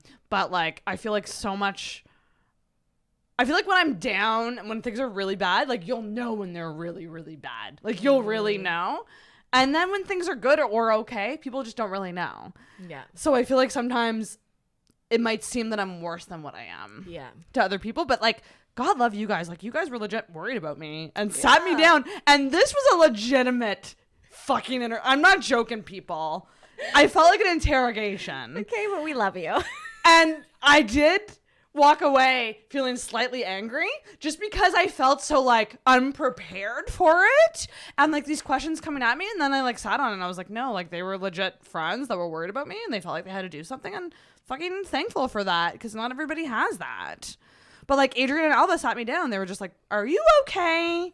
What have you been doing? Okay, so you say you're okay, but what have you been doing? like really brutally honest conversation. Yeah. But it's needed. And more people should do that. Well, in that situation, we were more trying to get a sense of like, were you hiding additional things that were worse than what they seemed? Yes, because people often do that, right? Yeah. And, you know, we were concerned about you not sleeping enough. We were concerned about you not eating enough. And then... Which you should because I'm really not. I feel like a 5-year-old. Like, sometimes I truly feel like I'm like a 5-year-old in a 33-year-old woman's body. Like, just based on how I take care of myself. How I do this. How do I go to bed early? But you know, you're right. Because those things, sometimes it's as simple as fucking sleeping or eating. Yes. You guys, holy shit. Yep. And I know for me, like, when I'm out and about, it is hard to eat properly. And I went vegan while we were in the lockdown, and I was eating nothing but fruits and vegetables, and I felt great. But that's just not reasonable to do when you're out in the world all the time and you have to get food on the go. Yeah. And I do significantly notice a difference when I'm eating junk food all the time.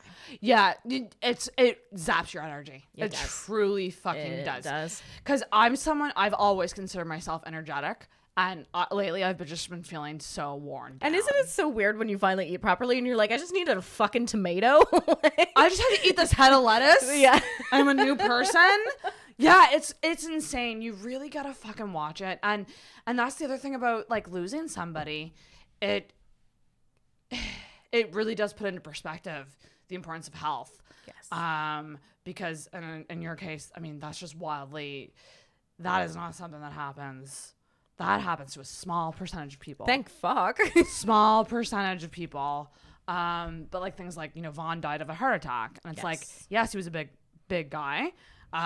So it was, I like to say that it was expectedly not expected. Yes. In the sense of like, yeah, you could make sense of it because he really didn't take care of himself and he was very large. But yeah, 36 is still really fucking young. Yeah, and he wasn't lethargic. He was a zippy man. Mm-hmm. He was very spry, and he didn't seem ill by any means. I know. It's hard when it's unexpected like that. And I can see you watering up. That's the thing, and that's why I feel for you in your process, because like that was 2 years ago, and then you trying to heal through doing this awesome thing and then having all this other shit happen, and it's just like, Jesus Christ, like we're all just really trying to deal. What are the worst moments for you where grief rears its ugly head in terms of like, because you can be going about your week and it's all good, and then one thing, like, do you have triggers that trigger like either like crying or anger, or like what triggers things for you? Is it seeing pictures of her? Or it's all sorts of stuff. I mean, a lot of the things that I love are very closely tied to her. So, like, we worked at the musical theater together. We did karaoke nights together. There used to be a bar where we would do stand-up comedy shows, and then afterwards, her band would play. So, like, literally all the things I like to do are all kind of tied into that. And so there are a lot of things that remind me. I remember about like 3 months after it happened, I was at Beerley's and I had done a set and I was hanging out afterwards and karaoke started and I just started fucking bawling. Was that your karaoke night? Beerley's? Or was it somewhere else? It was karaoke night at Beerley's. Okay. Yeah. Fuck. And it was just like, I was just sitting there and I was talking to the comics, and you know how we kind of like just have a last drink and then leave. And I just started fucking bawling. And all the comics were like, what's wrong with you? And I could not explain to them what was going on. I was just like a faucet. It was ridiculous. And then I do get angry sometimes. There's a lot of understandable animosity towards police officers right now. And a lot of the times when things come up about, and it's usually from a racial perspective, and I do appreciate that my friend was fortunate enough to be Caucasian. Yeah.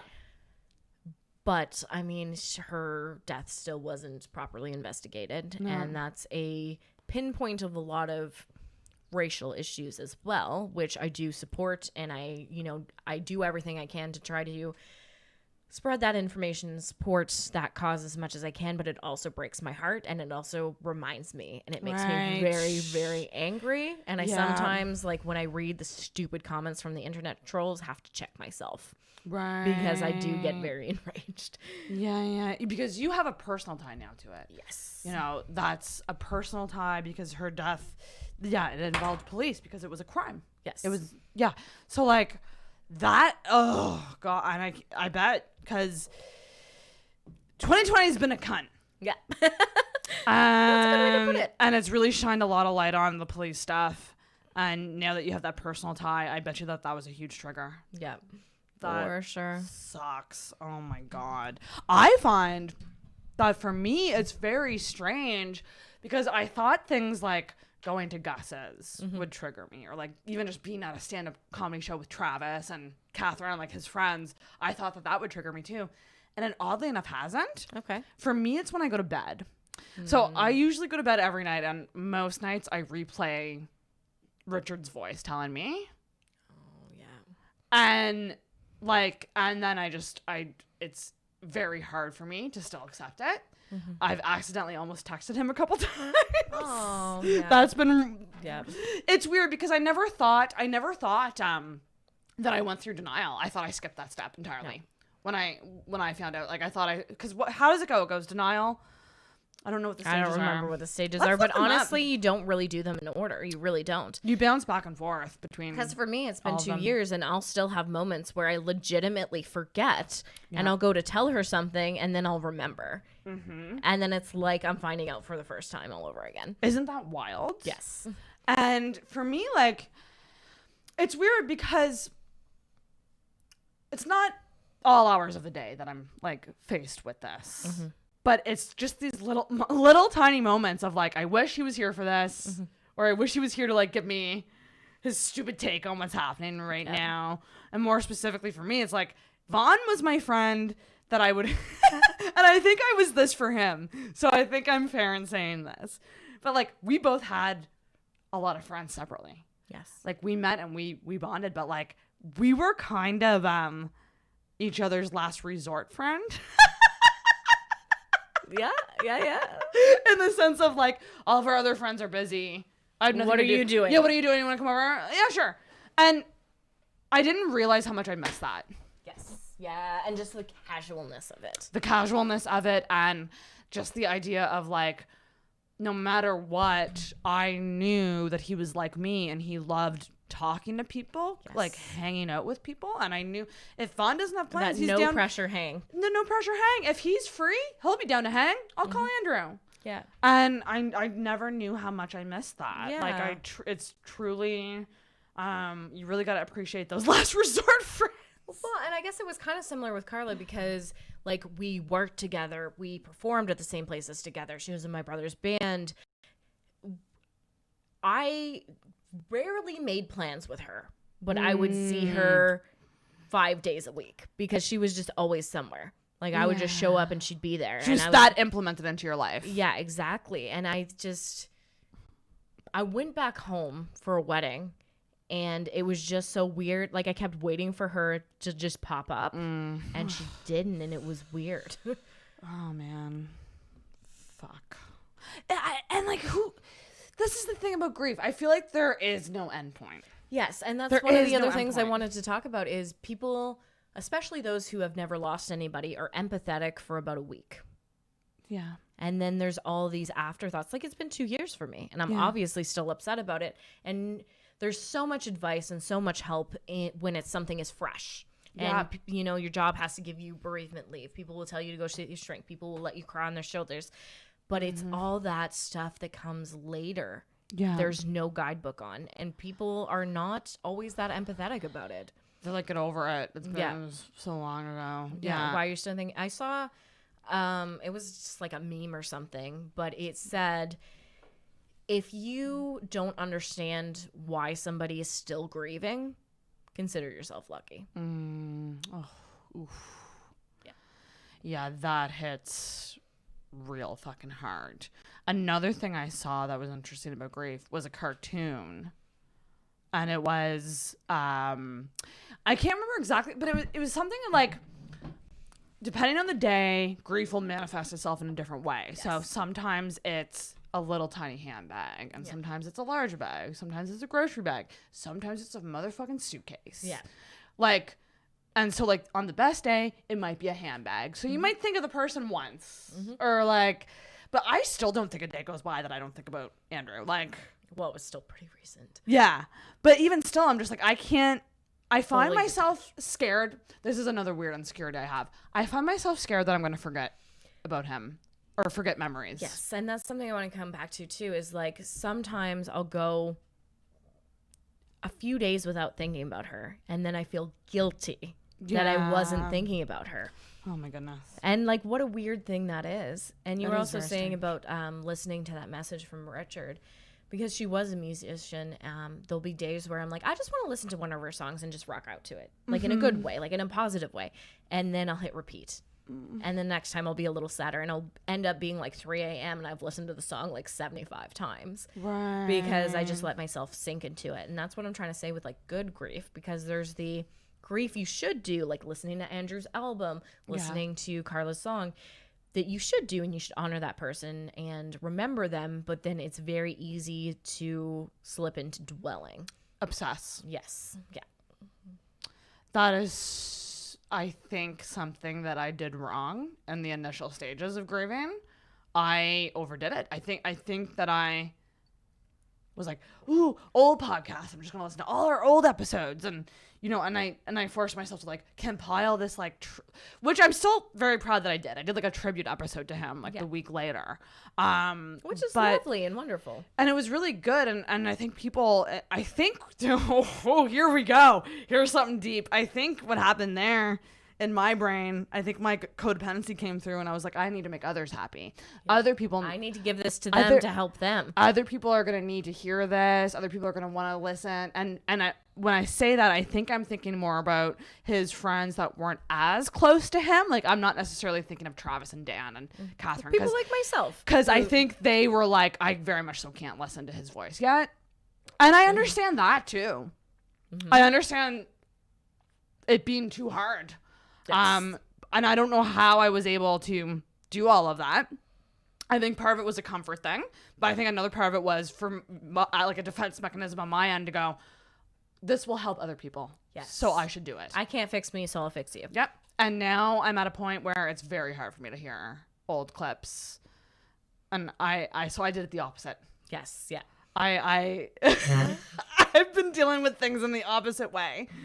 And it's strange. I accidentally imported in the Boys Club ad last week by mistake into Intoxicated by mistake, and it made me spiral. I messaged Travis, and I was just like, I just accidentally put the Boys Club ad in. I can't now. Yeah. But it's good grieving. So you think it's important to give yourself that, the comfort of that person's, like, I would even say legacy. Like, their music is a legacy, comedy is a legacy.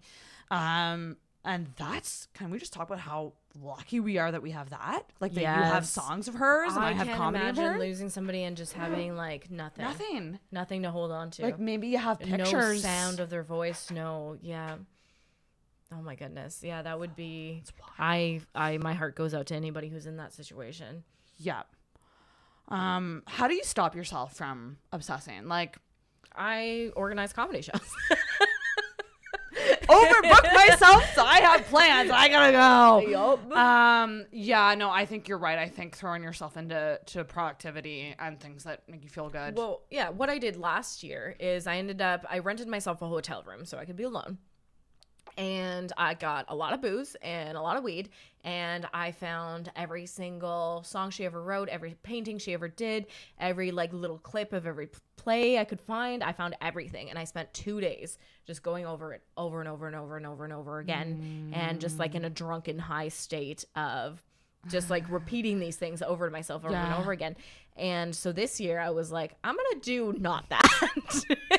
I was gonna say, as you're describing it, I'm like, ooh, I don't know. Yeah, it was bad. But at the time, I thought that would make me feel better. I thought that that's what I needed at the time, and it actually did become fairly clear to me by like the second day that it was a poor decision. But by that time, I was like kind of too far in, and this was like, I'm in a very different place this year than I was last year. I was already very depressed. That was right after I'd gotten laid off as well, and it was genuinely a worse time for me. That was before I got on the right antidepressants. That's before I got, consistent therapy.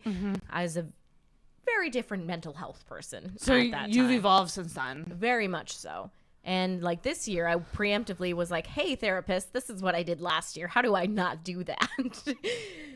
And oh my gosh, like, I mean, just having therapy, like, so has therapy been huge for you in getting there? Like getting better at coping? It absolutely has. And I would recommend it for anybody. And I think a lot of people think that you have to be severely mentally ill or severely troubled to get mental health help. And like, I've talked about him quite a bit. Like, I do have a brother that is very mentally ill. He has schizophrenia. He requires full-time care.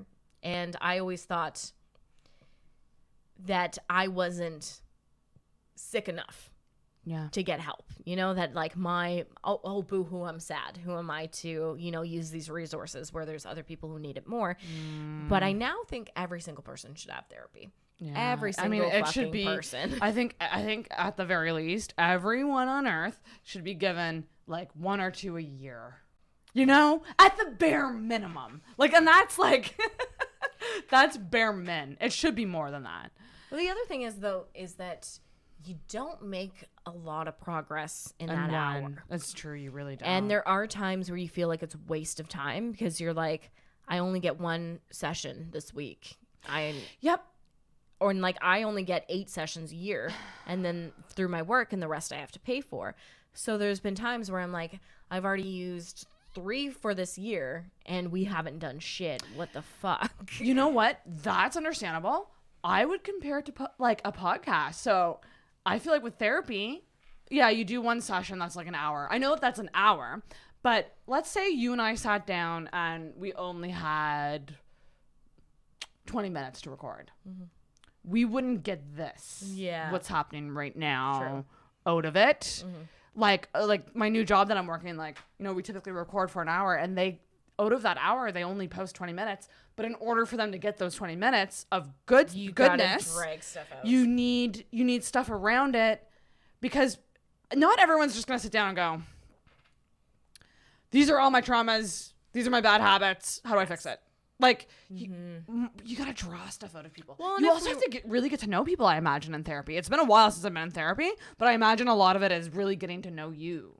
Yeah, well, and the other thing is if we were perfectly aware of what our problems were and where they came from, then we could solve them our fucking selves. Yeah. Like, usually we attribute the wrong things. Yep. We think it's because of one thing, and it's because of something else. Yeah. Yep. But also, too, and I used to think self-awareness was, like, such a huge part. But I've been thinking about it, and it's like, awareness is only part of it. Because, like, you can still be aware and not change your behavior. Yes, and you could just be like, oh, that's just how I am. Exactly. Yeah. And also, motherfucking childhood stuff is so deep-rooted. Well, and it's funny because when people are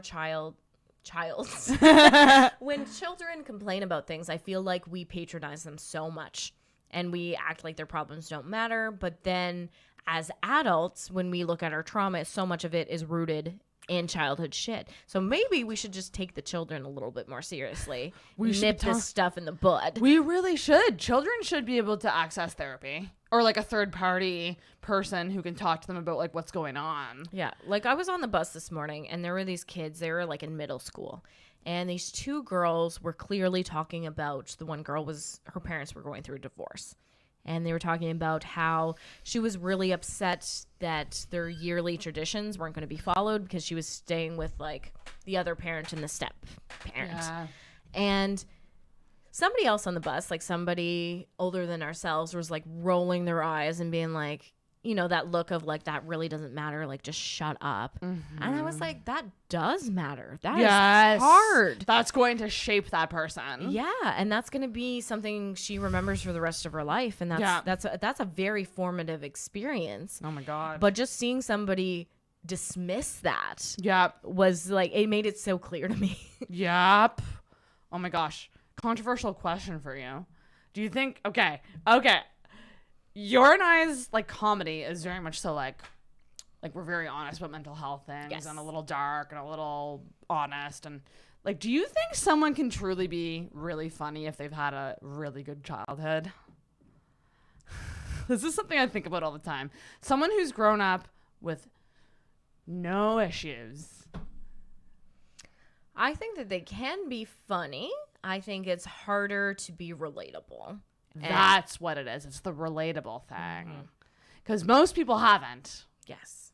So like in order for you to relate to those people, you need to talk about your fucked up childhood. Yeah. Well, and all of us have something. And those of us who have maybe had it more extreme, that really plays well because people really attach onto that. There's a reason why every single superhero's backstory has their parents being killed. That's right. Because it's such a relatable thing to be like, that would shape the rest of your life. Yeah. And it forms your character. Yes. It really, really does. The stages of grief, so I have them here. Okay. Are denial, anger, bargaining, and depression, and acceptance. So I've never really understood bargaining. That's one that I don't really get. So let's see what it says. During grief, you may feel vulnerable and helpless. In those moments of intense emotions, it is not uncommon to look for ways to regain control. Okay. Or to want to feel like you can affect the outcome of an event. I guess, okay, that makes more sense. If only. Oh, the if only statements. I relate to big time because, you know, on the night that Andrew died, he was telling me he had chest pains. So like still, and people tell me you couldn't have done anything. You would have told him to go to the doctor and he wouldn't have gone because he was a stubborn asshole. Like, but I still, like, that's a huge thing for me. Like, I still hold on to that. Yeah. Like, not. And I understand that, and I feel for you, and I wish you wouldn't, but like, I do completely understand. Yeah. It's really tough. Well, and even like more detached, like with my friend, I was like, well, if I still lived there, I could have done something. No, I just also would have been dead. Like, right, but that's our brains trying to go, oh, okay, we could have, like, maybe we could have controlled it. Yeah. Like, maybe life isn't just totally random and, like... Yes. It's the sense of a fair world, a just world, kind of the need to rationalize it. Yeah. What are the other ones? So then, yeah, depression, I mean, that's obvious. Yeah. I think, like, do you have an idea of, like, how you've been navigating through these? Like, which one did you feel first? Oh, definitely denial. Yeah. Yeah, I pretty much, now that I think of it, went through it, like, pretty much verbatim. Really? Yeah, denial, anger, bargaining, depression, acceptance. Well, and even with the acceptance, I don't think acceptance necessarily needs to mean that you're over it, for sure. But it just means kind of... It doesn't mean that you stop being sad about it or that you stop wanting to reminisce about it. It just means that you're just like, okay, this is a thing and I need to deal with it. That's right. And I think that's where I'm at this year and like why I was trying to keep myself busy rather than letting myself sink into it. I was like, okay, the anniversary is on this date. I'm gonna be sad. What can I do preemptively Oh, to yes. prepare myself for it? That's very mature. And that shows that you've grown self-love for yourself because you're giving yourself that. Yes. Well, That's yeah, and I think huge. even last year I would have felt guilty about that, and I would have been like, I'm making it about me, and it should be about her. But really, She would want you to make it about Yes. like, you know, she would want you to go about it in a healthy way so that it's benefiting you. yes, and really, there's only one of us that's left to hurt. Yeah. Ugh. Ow. Did you just hit yourself? Yeah, ow, my heart. What does it say here? Acceptance is not necessarily a happy or uplifting stage of grief. It doesn't mean you've moved past the grief or loss. See, it's like I wrote it. Yeah, it is. It does, however, mean that you've accepted it and have come to understand what it means in your life now. You may feel very different at this stage. That's entirely expected. You've had a major change in your life, and that appends the way you feel about many things. Look to acceptance as a way to see that there may be more good days than bad. Ooh, that's huge. And that there may still be bad, and that's okay. Oh, that's actually really well said. Yes, it The is. more good days than bad. Because, yeah, you're going to have more, as time goes on, you'll have more good days. You're going to develop healthier coping mechanisms around that grief. And then when the bad days come, they won't be terrible. They'll just be shitty. Like, they'll just be They'll be shitty but manageable. That's right. Yeah. That's right. Like, you won't spiral. You'll just be like, okay, this sucks right now. I just need a minute. Yeah. And like, how do you, so when you are in those, the really dark, the bad days, are you someone who like wants people around you? Or are you very much so like, leave me to it. It really depends. It really depends on the day. Very much so. And I think one of the things with grief is if you do want to be around people, you want to be around people either that did know them really well or people who didn't know them at all.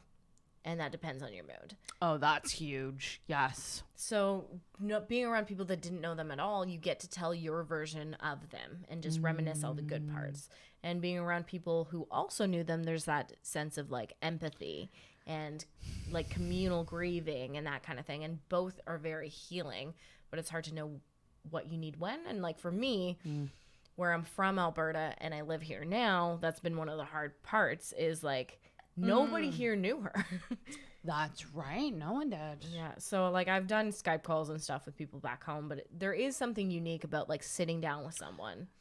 Face to face, someone who also knew them, someone who was also like impacted by their life. Yes. And is feeling the same things as you are. Yes. Because people, I mean, I weirdly get, it's strange how death, like when death happens to other people, it's strange how it hits you differently depending on the person who died. Yes. Like, I always think about that in terms of like celebrity deaths. Yeah. Like certain ones like hit you weirdly bad and others just don't at all. Yeah. It's very, very weird. Yeah, and like sometimes with celebrity deaths, I'm just like, you didn't know the person, get over it.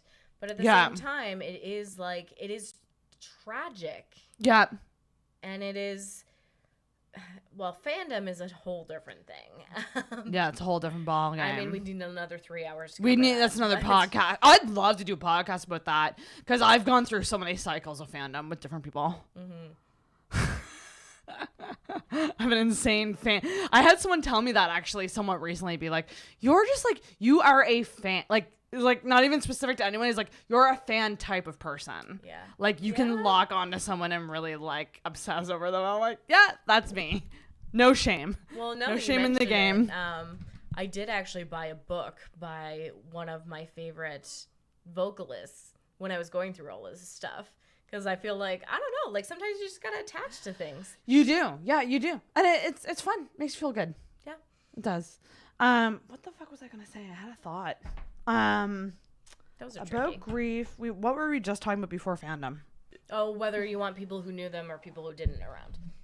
No, I'm just trying to think. Yeah, that's interesting. I find it way more comforting to be around people who knew them just as well. I find a weird sense of relief and comfort. And I thought initially that I would break down more around those people, but I actually find it far more confident, and the moments that I break down are usually when I'm around people who didn't know him. Yes. And he comes, it's very strange. Yeah, well, because it's very you're strange. with people who did know them, it's like you're kind of holding the fort together. Yeah. Whereas when you're around people who didn't, it feels like it's your burden alone. Ooh, that's a good metaphor too. Yeah, like you're holding out the fort together kind of thing. Did you have did you go to a funeral or did anything happen on that side of things? There wasn't really a funeral to go to, but we did have like a big, and I ended up joining via Skype, like a big thing where everybody brought in like paintings and costume pieces and just like clips and like everything they had of hers. And we put them in a big room, and everybody just kind of talked about it, which was really, really sweet. That's really nice. Mm-hmm. She seemed like she was multi-talented. Yes. Yeah. She was very artistic, and there's some of her artistic hobbies. She was a little bit too enthusiastic about how good she actually was. Yeah. She was a terrible seamstress. Like, her costumes were so like bumpy. Lumpy is what they were. Like they weren't good. But yeah, like she was very funny. She was a very good vocalist. She was an okay bass player. And yeah, like she did a lot of things, and I'm very grateful, as you said, that I have all these things of That's hers. something that I think it's because I'm surrounded by so many creative people. Oh, yeah. Min, you okay? Did Andrew come and freak you out? Oh. I'm surrounded by so many creative people. I often forget that like there's some people who's didn't make music, didn't put podcasts out, like didn't like, and yeah, wow, I'm really gonna appreciate that going forward. I think just the legacy factor. Yes. The idea of leaving a legacy behind is interesting. Do you feel the need to do that for her in some way? Oh, yeah. Yeah. Like, I definitely feel the need to, like, keep the memory kind of going, to keep things going, to, share the things that she did. But, I mean, I also understand that you can't really shove that in people's faces. No. Either. No. But I think it can come out in ways that aren't necessarily seen as legacy, like, how you live your life. Like maybe you live your life a bit more like that person because you really appreciated an aspect of how they live their life. Well, you so mentioned you that like on. My fearless sense of style, and that is definitely thanks to her. Yeah. Yeah. So there you go. So 100%. that's part of the legacy. Yeah. Oh, like, that makes me feel really nice, like actually. You, like every time that you're now thinking before a comedy show, is this too much? Just think about like what she would say about it. Oh, that's sweet. I'm gonna cry. Yeah, no, it's those little tiny things. Yeah. Like I think that we have to like carry on. Mm-hmm. It's really tough. I don't know. Like, do you have any advice for anyone who might be going through like a particularly really bad tragedy or like the loss of someone unexpectedly? Any advice like that you would say? Get help even if you think you don't need it yet. It's better sooner than later. Yeah. That would be my one major piece is don't let it manage yourself before you spiral, not afterwards. It's a lot easier to do before the fact. That's right. But if you do spiral, that's okay. That's okay too, yeah. That's okay. And you just do what you can from that point. And whatever point you're at, just do what you can from that point. And there is, all you can do is try to do a little bit better. Ugh. Yeah, be slightly better than the day before. Exactly. Don't aim to be 200% better. Yes. And that's not even just in grief. That's in life in general. Yeah. We gotta fucking take the pressure off ourselves. So I got another question for you. Ooh, question for me. Do you think that someone has to pass away in order to feel grief? No, not at all. I've been lately talking about the idea of grieving. Ugh, this is gonna get sad, and I'm sorry, but like grieving dreams or things that I thought. I've been grieving the things that I thought I would have at this point. Yes. So grieving opportunity. Yeah. Grieving your vision of your life. Vision of my life. Like, I do not like that I'm 33 and have no prospects for like a long-term relationship. I do not like that this means that I'm probably never going to be able to afford a house. I don't like that this means that traveling is going to be pricier for, like, it's just kind of this weird snowball of like, because where does this put me?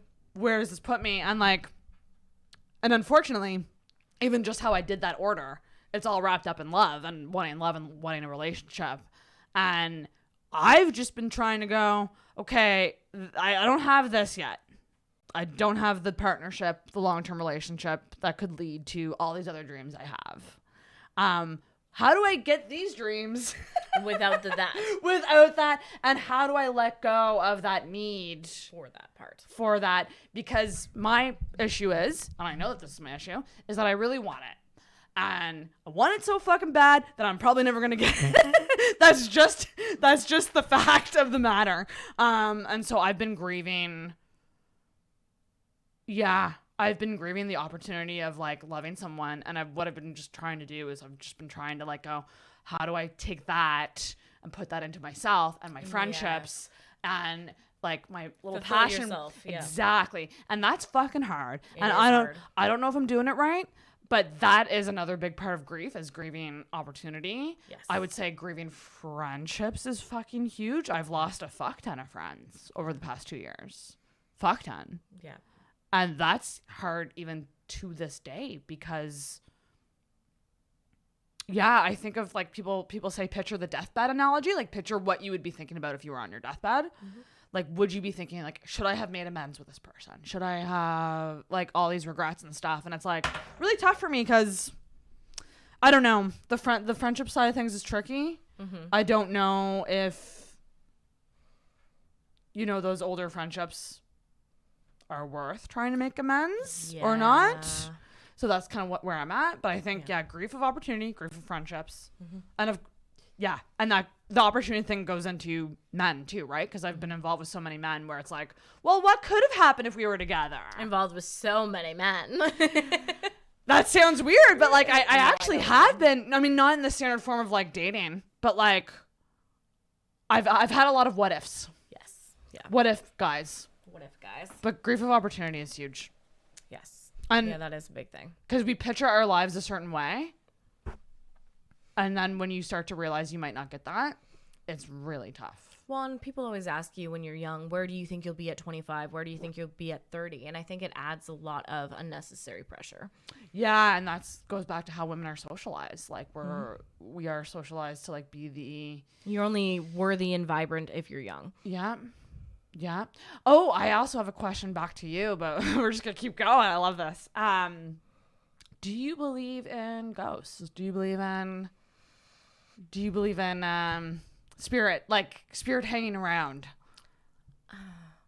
I struggle with this one because I've always taken a lot of comfort in the fact that like at some point it's just fucking over and you can just chill. Like that's very comforting to me for my personal sake, is like I just want to know at some point that it's just over. Yeah. But at the same time, like I do feel that people leave something behind, and I don't think it's like, you know, Ghostbusters, but I do think that it is, you know, this sense, this kind feeling, of energy in the world. Yeah.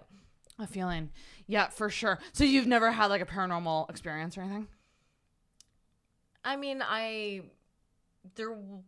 when I was a kid, I thought I had some, but as an adult, I can objectively be like, nah, you probably didn't. Oh, really? Like, did you think that you saw things? Oh, yeah. Really? I probably at one point had a case of sleep paralysis. Yeah. That shit is terrifying. It is terrifying. And when you're a kid, and even if somebody explains it to you, you're like, nah. Yeah. And that's some real thing. Like, that's a real thing that happens. Yeah, and it's terrifying. And that's your mind. I mean, it's real. I know that it seems paranormal, but it is actually real. It's just your mind, like, playing tricks on you kind of thing. Mm-hmm. Yeah, that's crazy. Yeah, I always wondered that because I do know that, like, another thing that a lot of people do when they're grieving is they go to mediums to try to, like... would you ever do that? I honestly considered it, and I never thought that I would. And I probably won't, but, like, it was a thought for quite a while. I feel like... for you in particular, just where there's that like unfinished aspect to her death. I don't know. I don't want to predict anything, but like it might actually help you. Like if something, Because can you imagine how comforting it would be to like hear someone else say maybe like a phrase that you and her only shared? Yeah. Wouldn't that be wild? It would be. I think that primarily I don't think that she's a ghost because I know that she's a saucy bitch and she'd be a dick as a ghost. I knew something was coming. As you were leaning into that, I was like, I know something's coming now. She would have done something by now, eh? Oh, yeah. She would have stirred it up. She would have like knocked over some water or like... Yeah. She would have hotboxed my bedroom. That's what she would have done. Given you a ghost contact high. Yeah. I never liked smoking weed. I still don't like it. And she somehow always managed to convince me to do it. Oh my gosh. I haven't experienced anything yet, and I'm pissed because I really do believe in ghosts. And I fucking challenge y'all ghosts. This is a challenge. Come at me, bitch. Come at me, bitch. Maybe this motion will help. Are they into this? Okay. If there's any ghosts in this room, I guess the candle's already flickering. Blow out one of these candles. Nah, y'all are pussies. What if they're just I would have very shit my shy? pants. I would have shit my pants if something would have happened there. Yeah, they could be shy. They could be. Oh my god, we gotta play. Okay, I have a new way to end the episode. Okay. 1 second though, I gotta get my phone. Oh, my phone might be dead. Let's find out. So what if there are ghosts, but like they're all just introverts? You should write that down. You really should. That's funny. Oh my god.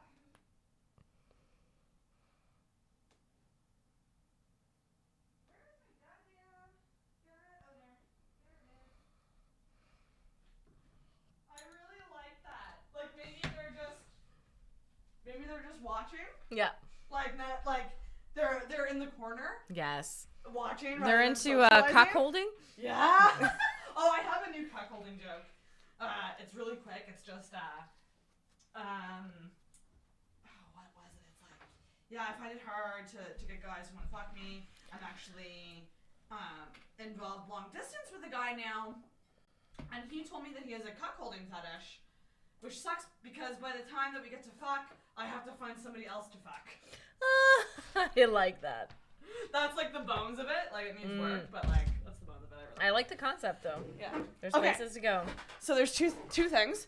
We're gonna start with the new segment on this podcast. I didn't tell you about this beforehand, so feel free to decline any of these Okay.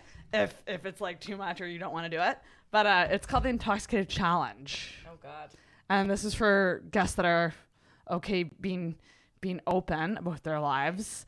I'm such a closed book. I never disclose anything. So you have a couple options. You can pick one. Okay. I'm wondering if I should do the text one because I feel like it's lame. The first one is you got to pull up your camera roll, and on the first grid, you need to let me see the first. Like you pull up your camera roll, and you know how there's like the grid on the first. You don't. I won't scroll, but I need to see the first page of your camera roll. Oh, that's gonna be lame though. Will it? Yeah. So the other option is you need to pull up your Google search bar. It's gonna be boring too. See, I will show this. It's just all comedians' headshots. Is it? It's just one picture of a dog with a turkey on its head. It is kind of lame. There's nothing juicy in there. Lame, yeah. No nudes. I'm sorry. No nudes. Do you do voice memos? I do, but they're all just comedy. They're all just comedy? Maybe the Google search one will. Yeah. So if you click on the tab on the Google search, I want to see what comes up as your recent searches. I don't even know how to look that up. So Technology. All it is. It's probably just me trying to spell. Oh, you don't words. have the Google app, do you? No. How do you just go to like? So if you just type. Okay, here we go. This might pull up something. I won't look, but like really all you do is you click there and see if like any recent searches come up. Oh yeah. Oh yeah, let's hear them. Nothing exciting. Yeah, nothing exciting. I'm so sorry. What you get? It's my own address, the Bridge Terminal, Admiral Insurance, Halifax Weather, Facebook, Scotiabank, TD, Wrong Order, Guilty Me, Men's and Molly's, Chanel No. 2. You know what that was about.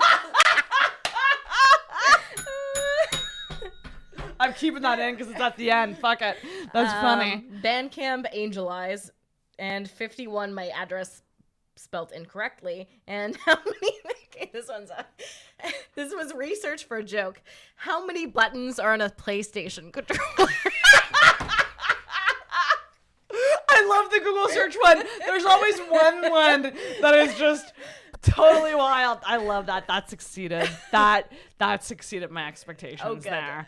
The other two things is like, okay, so I usually end by like asking you something you really love about yourself, something that you don't like about yourself that you're working on.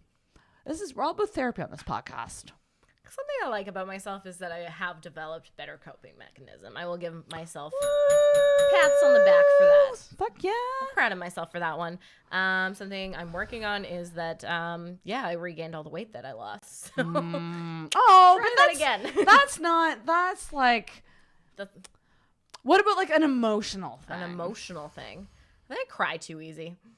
Really? Yeah. But do you have to work on that? I don't know. I feel like a lot of times I have to clarify with people, like I'm not as upset as my face is. Yes. Oh, I get that a lot too, though. Because I feel like I'm naturally not smiley. I am naturally smiley, but like when I cry, like it just... Yeah, it can be... It's a faucet. I'm actually the same. I can cry really easily. And a lot of times... Do you ever have moments where you're like, I need to cry, but I need a trigger? And you purposely... And I watched This Is Us. I watch animal rescue There videos. you go. Any animal rescue, TikTok, working on a joke about this. TikTok, you're fucking evil sometimes in how you throw things my way. Because what TikTok will do is it'll introduce me to a cat that somebody rescued. And it's very intriguing. And then they'll say, like for part 2, follow for part 2. And I go to part 2 and that cat has gotten sick. And so now I'm invested. Now I want to know more about Fluffy. And then they go, like for part 3. And I sure do. And guess what? That cat dies. That's Fuck horrible. you. Fuck you, TikTok. That's horrible. So many of them are like that. Sorry, I went on a little bit of a rant. But that... Why are you full of dead cats? But that's why TikTok... Sometimes I need to cry. And the easiest way to make me cry is to show me like an animal that's like about to die or hurting. Or an animal that has been rescued and has a new life. Those are good too. Yes. Those are the happy cry. ones. That's are a different cry. Are really, really good. Awesome. So we're gonna wrap up because this was heavy. Yeah, and that was long too.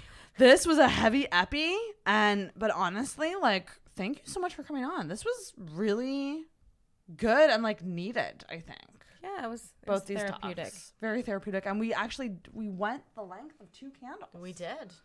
We literally burned the candles.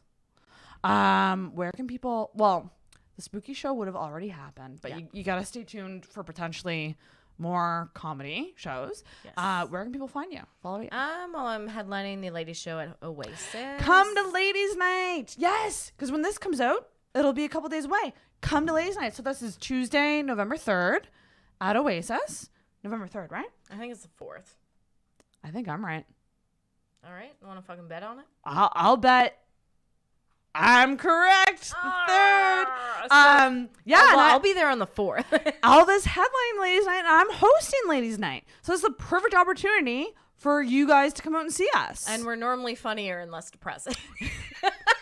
Just throwing that out there. This is not what we do when we do stand-up. Yeah, that's very, very true. Oh my gosh. Yeah. I would just hate for somebody to like follow me for stand-up and then pull this up and be like, what? Yeah, exactly. Yeah, no, definitely come to ladies night. It's pay what you can. It's on election night. I'm not going to have any political jokes. Are you going to have any political jokes? Probably some light ones. Some light ones? Yeah. It's not really going to be heavily focused on that. I mean, it's more of a distraction from the election than about the election. Yeah. So. Yeah, absolutely. But definitely come out. I think Adrian's on the show as well. No, she's not.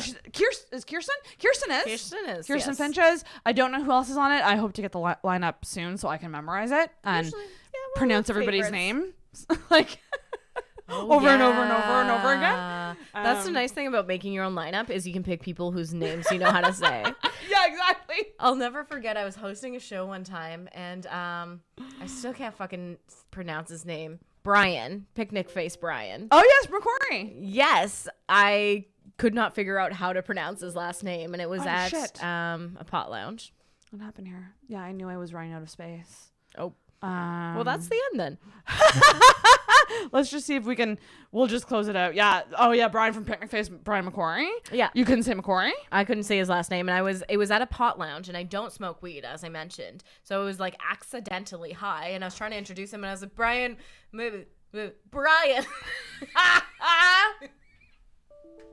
This is just Brian. Yeah. We're gonna end this episode before my computer crashes. Yeah, buddy. We're just gonna close it out. I can't thank you enough for coming on. I love you to death. Thank you for having me. You get to do the honors. Ringing the bell. Do I like tease it a little bit? You can tease it a bit, yeah.